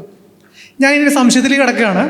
അതായത് മതം നിരാസം അല്ലെങ്കിൽ മതനിരാസം എന്നുള്ളതിൽ നിന്ന് വ്യത്യസ്തമായിട്ട് ഞാൻ ചിന്തിക്കുന്നത് എങ്ങനെയാണ്, പൂർണ്ണമായും മതത്തെ അവോയ്ഡ് ചെയ്യുന്നതിന് നല്ലത് ഇപ്പോൾ ഒരു സ്കൂളിലെ കുട്ടികൾക്ക് ഒരു പോസിറ്റീവ് റീഇൻഫോഴ്സ്മെൻറ്റ്, നെഗറ്റീവ് റീഇൻഫോഴ്സ്മെൻറ്റ് കൊടുത്ത് അവരെ അച്ചടക്കത്തിൽ നിർത്തുന്ന പോലെ, അല്ലെങ്കിൽ ഒരു പോലീസിങ് വഴി ഒരു സ്റ്റേറ്റിനെ അച്ചടക്കത്തിൽ നിർത്തുന്ന പോലെ, ഒരു ഭരണഘടന ചെയ്യുന്ന പോലെ, ഒരു മതത്തിന് അതിൻ്റെ ചട്ടക്കൂടുകൾ കാരണം ഒരു നന്മ തിന്മ എന്ന ബോധ്യം വെച്ച് ഒരാളെ നേർവഴിക്ക് നടത്താൻ സാധിക്കുമെങ്കിൽ, മതത്തിൻ്റെ പല്ലും നഖവുമെല്ലാം നമ്മൾ മാറ്റി നിർത്തിയിട്ട് പറയുകയാണ്, മതം ഉണ്ടാക്കുന്ന ദ്രോഹങ്ങളെല്ലാം മാറ്റി നിർത്തിയിട്ട് ആ മതത്തിന് കൊണ്ട് ഒരാളെ ഒരു മൊറാലിറ്റിയിലേക്ക് എത്തിക്കാൻ സാധിക്കുമെങ്കിൽ മതം ഒരു അപകടപരമല്ലാത്ത രീതിയിൽ പോകുന്നതിൽ തെറ്റുണ്ടോ?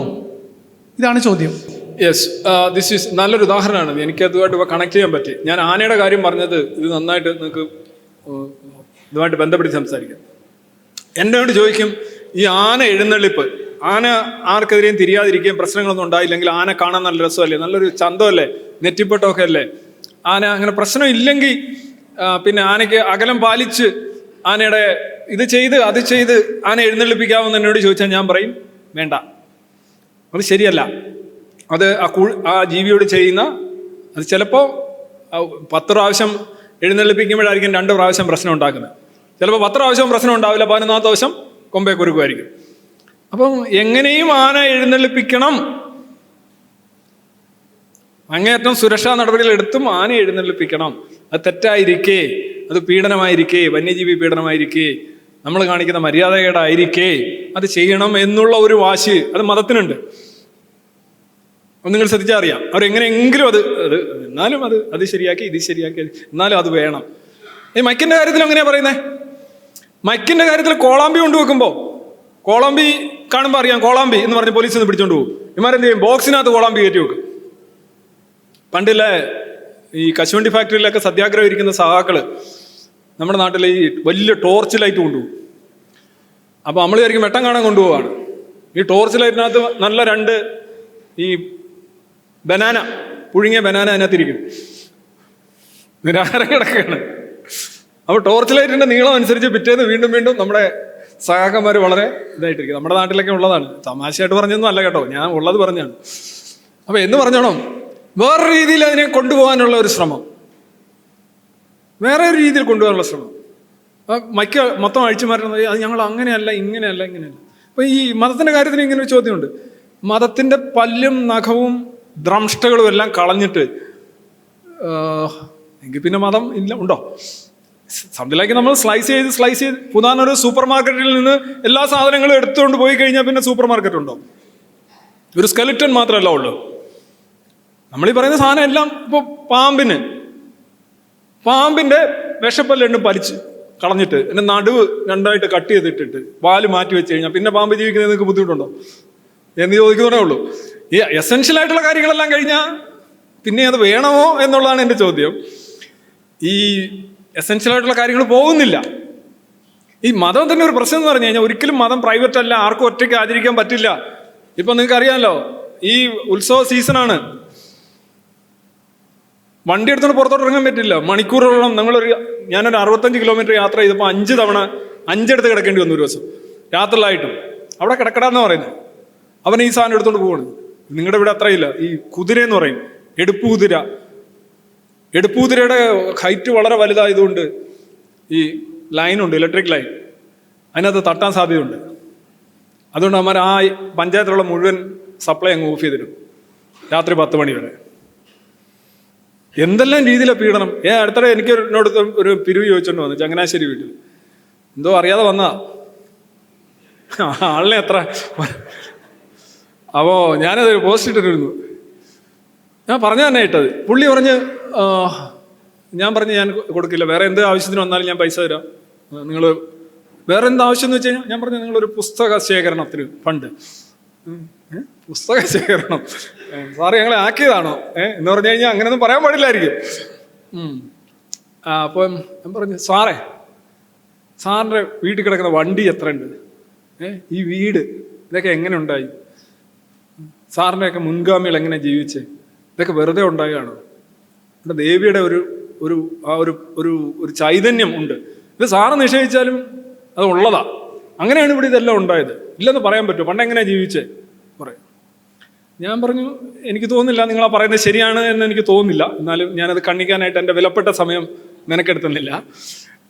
പക്ഷെ ഞാൻ തരില്ല, എനിക്ക് അനുഗ്രഹമല്ല, എനിക്ക് ശിക്ഷയാണ് നിങ്ങൾ തരാൻ പോകുന്നത്. എന്നെ ശിക്ഷിക്കുന്നതിന് ഞാൻ പൈസ തരാൻ പോകുന്നില്ല എന്ന്. ശിക്ഷയോ? ഞാൻ പറഞ്ഞു ശിക്ഷയെന്ന് പറഞ്ഞു കഴിഞ്ഞാൽ ഞാൻ നിങ്ങൾക്ക് പൈസ തരുന്നു, നിങ്ങൾ എന്ത് ചെയ്യും? എൻ്റെ ഇത് അടിച്ചു പൊട്ടിക്കും, എൻ്റെ വണ്ടി തടയും, പിന്നെ എന്തെല്ലാം പ്രശ്നങ്ങൾ, എനിക്കിവിടെ ജീവിക്കാൻ പറ്റാത്ത ഒരുപാട് അവസ്ഥകൾ നിങ്ങൾ ഉണ്ടാക്കിക്കൊണ്ടിരിക്കും. ഇതെല്ലാം എന്നെ ശിക്ഷിക്കലല്ലേ, അതിന് ഞാൻ അങ്ങോട്ട് പൈസ തരണമെന്ന് ചോദിച്ചു. വാടാ പോകാമെന്ന് പറഞ്ഞ് കൂടെ ഇരിക്കുന്നവരെ വിളിച്ചോണ്ട് പോയി. ഒക്കെ ദൈവം കൊടുക്കുമെന്നാണ് പറഞ്ഞത്. അങ്ങനെ ആദ്യമേ പറഞ്ഞാൽ കുഴപ്പമില്ല.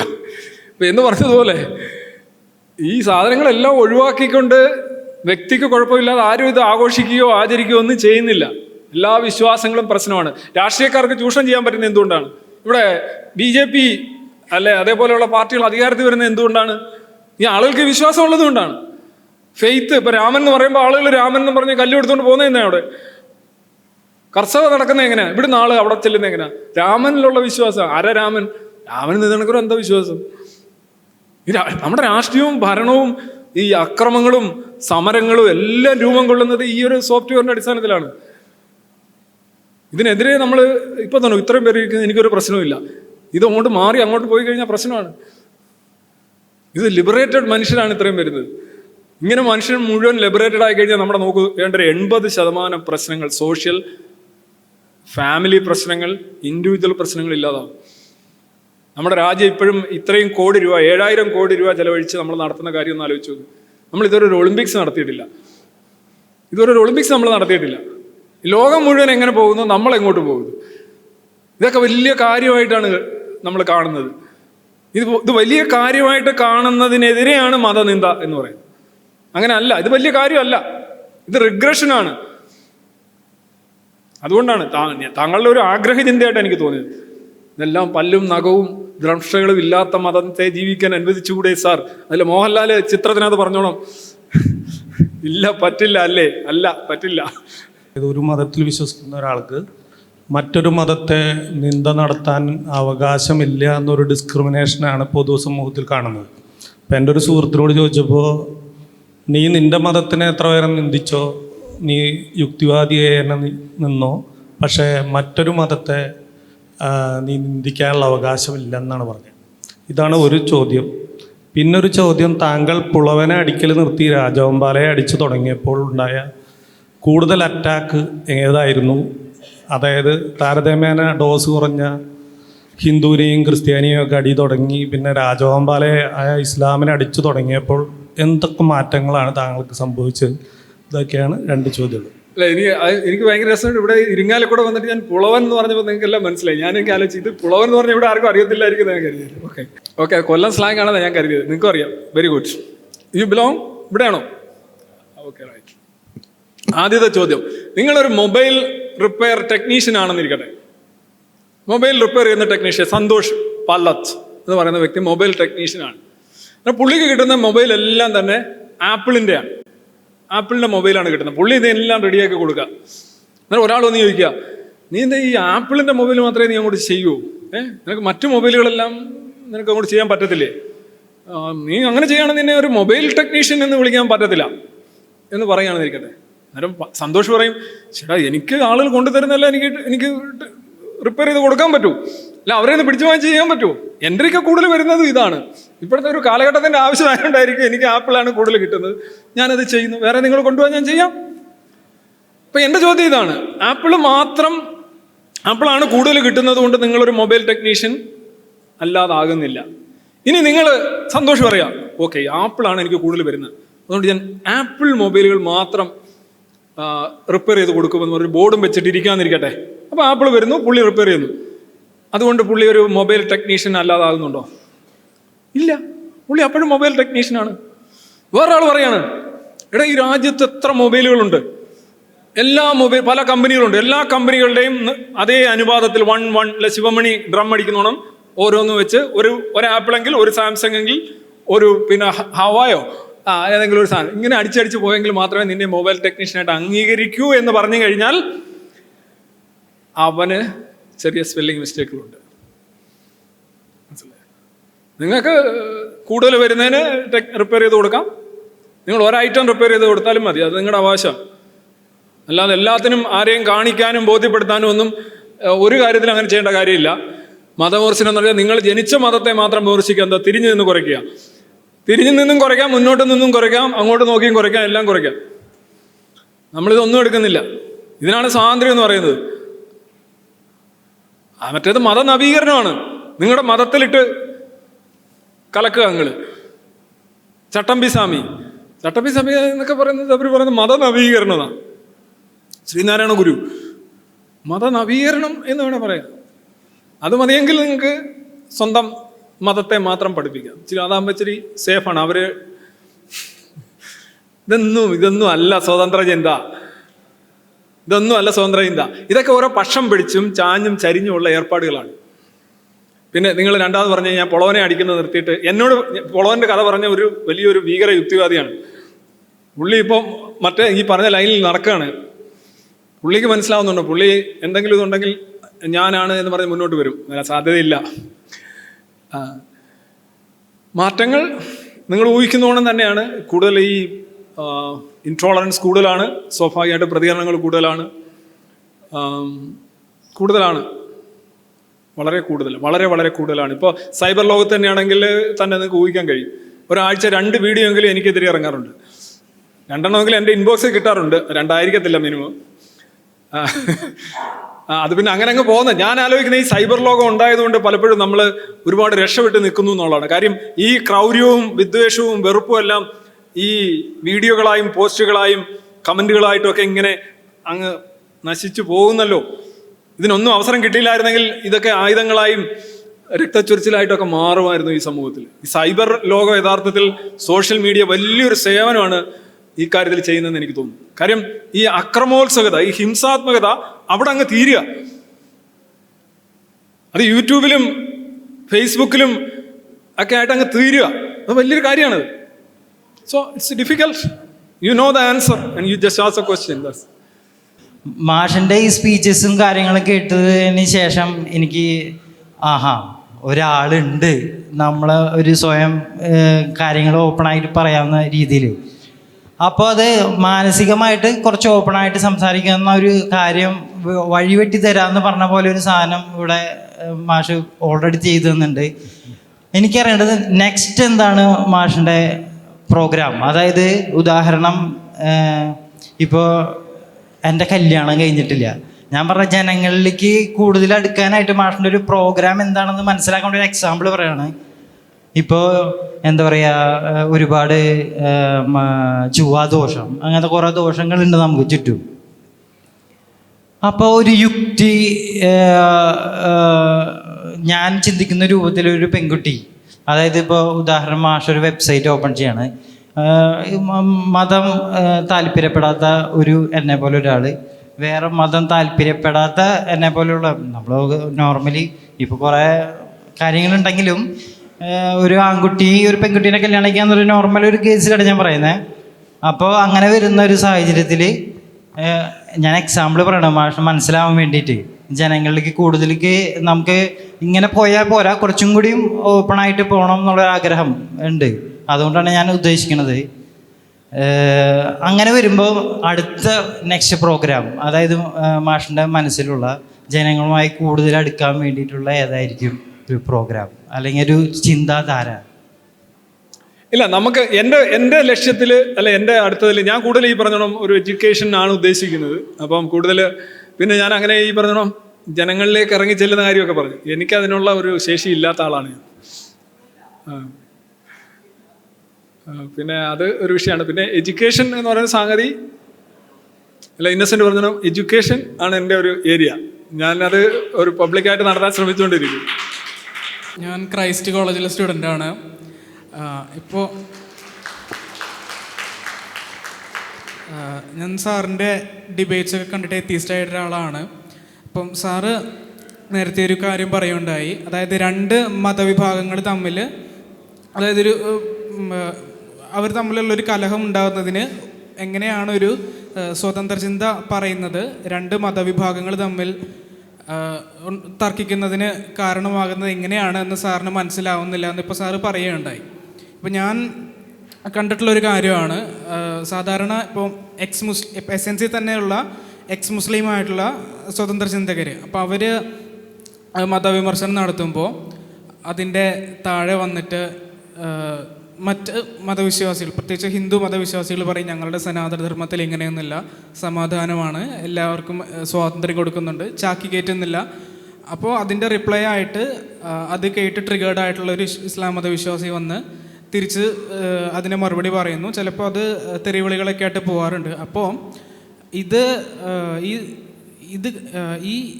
ഇങ്ങനെയും സ്വതന്ത്ര ചിന്ത പറയുന്നത് കൊണ്ട്, അതായത് രണ്ട് മതവിഭാഗത്തിൽപ്പെടുന്ന ആളുകൾ തമ്മിൽ തർക്കിക്കാൻ ഇങ്ങനെ ഒരു കാരണം ആവുന്നുണ്ടല്ലോ. ഞാൻ പറയുന്നത് ഒരു ഇതുകൊണ്ട് സ്വതന്ത്ര ചിന്ത നിർത്തണം എന്നല്ല, തീർച്ചയായിട്ടും അത് തുടർന്നുകൊണ്ട് പോകുക തന്നെ വേണം. പക്ഷേ ഇങ്ങനെ ഒരു സാധ്യത ഉണ്ടല്ലോ. ഓക്കെ, ഞാൻ പറഞ്ഞപ്പോൾ എനിക്ക് അതിനകത്തൊരു പോയിൻ്റായിട്ട് തോന്നിയത്, ഈ മദ്യനിരോധന പ്രവർത്തകർ കാരണം മദ്യപാനികൾ തമ്മിലടിച്ചു, ബാറടിച്ച് പൊട്ടിച്ചു എന്നുള്ളൊരു വാർത്തയാണ് അദ്ദേഹം പറയുന്നത്. ഒന്നുകിൽ അവർ മദ്യനിരോധന പ്രവർത്തകരാകാൻ വഴിയില്ല. മദ്യനിരോധന പ്രവർത്തകരാണെങ്കിൽ ഈ പറഞ്ഞോണം അത് മദ്യപാനികൾക്കിടയിലുള്ള ഒരു തർക്കമാകാൻ സാധ്യതയില്ല. മദ്യപാനികൾ ഒന്നിക്കാം, മദ്യനിരോധന പ്രവർത്തകർക്കെതിരെ മദ്യപാനികൾ ഒന്നിക്കാം, അത് ശരിയാണ്.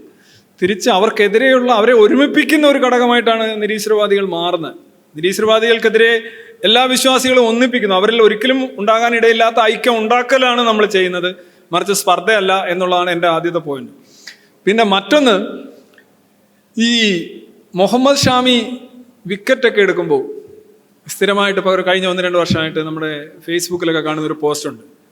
മുഹമ്മദ് ഷാമി വിക്കറ്റ് എടുത്തു, വിക്കറ്റ് എടുത്തില്ലെങ്കിൽ രാജ്യദ്രോഹി, വിക്കറ്റ് എടുത്താലും അവന് അംഗീകാരമില്ല എന്നൊക്കെ പറഞ്ഞ് കുറേ സെക്കുലർ വിഭാഗത്തിൽപ്പെട്ട കുറേ പോസ്റ്റുകളിടും.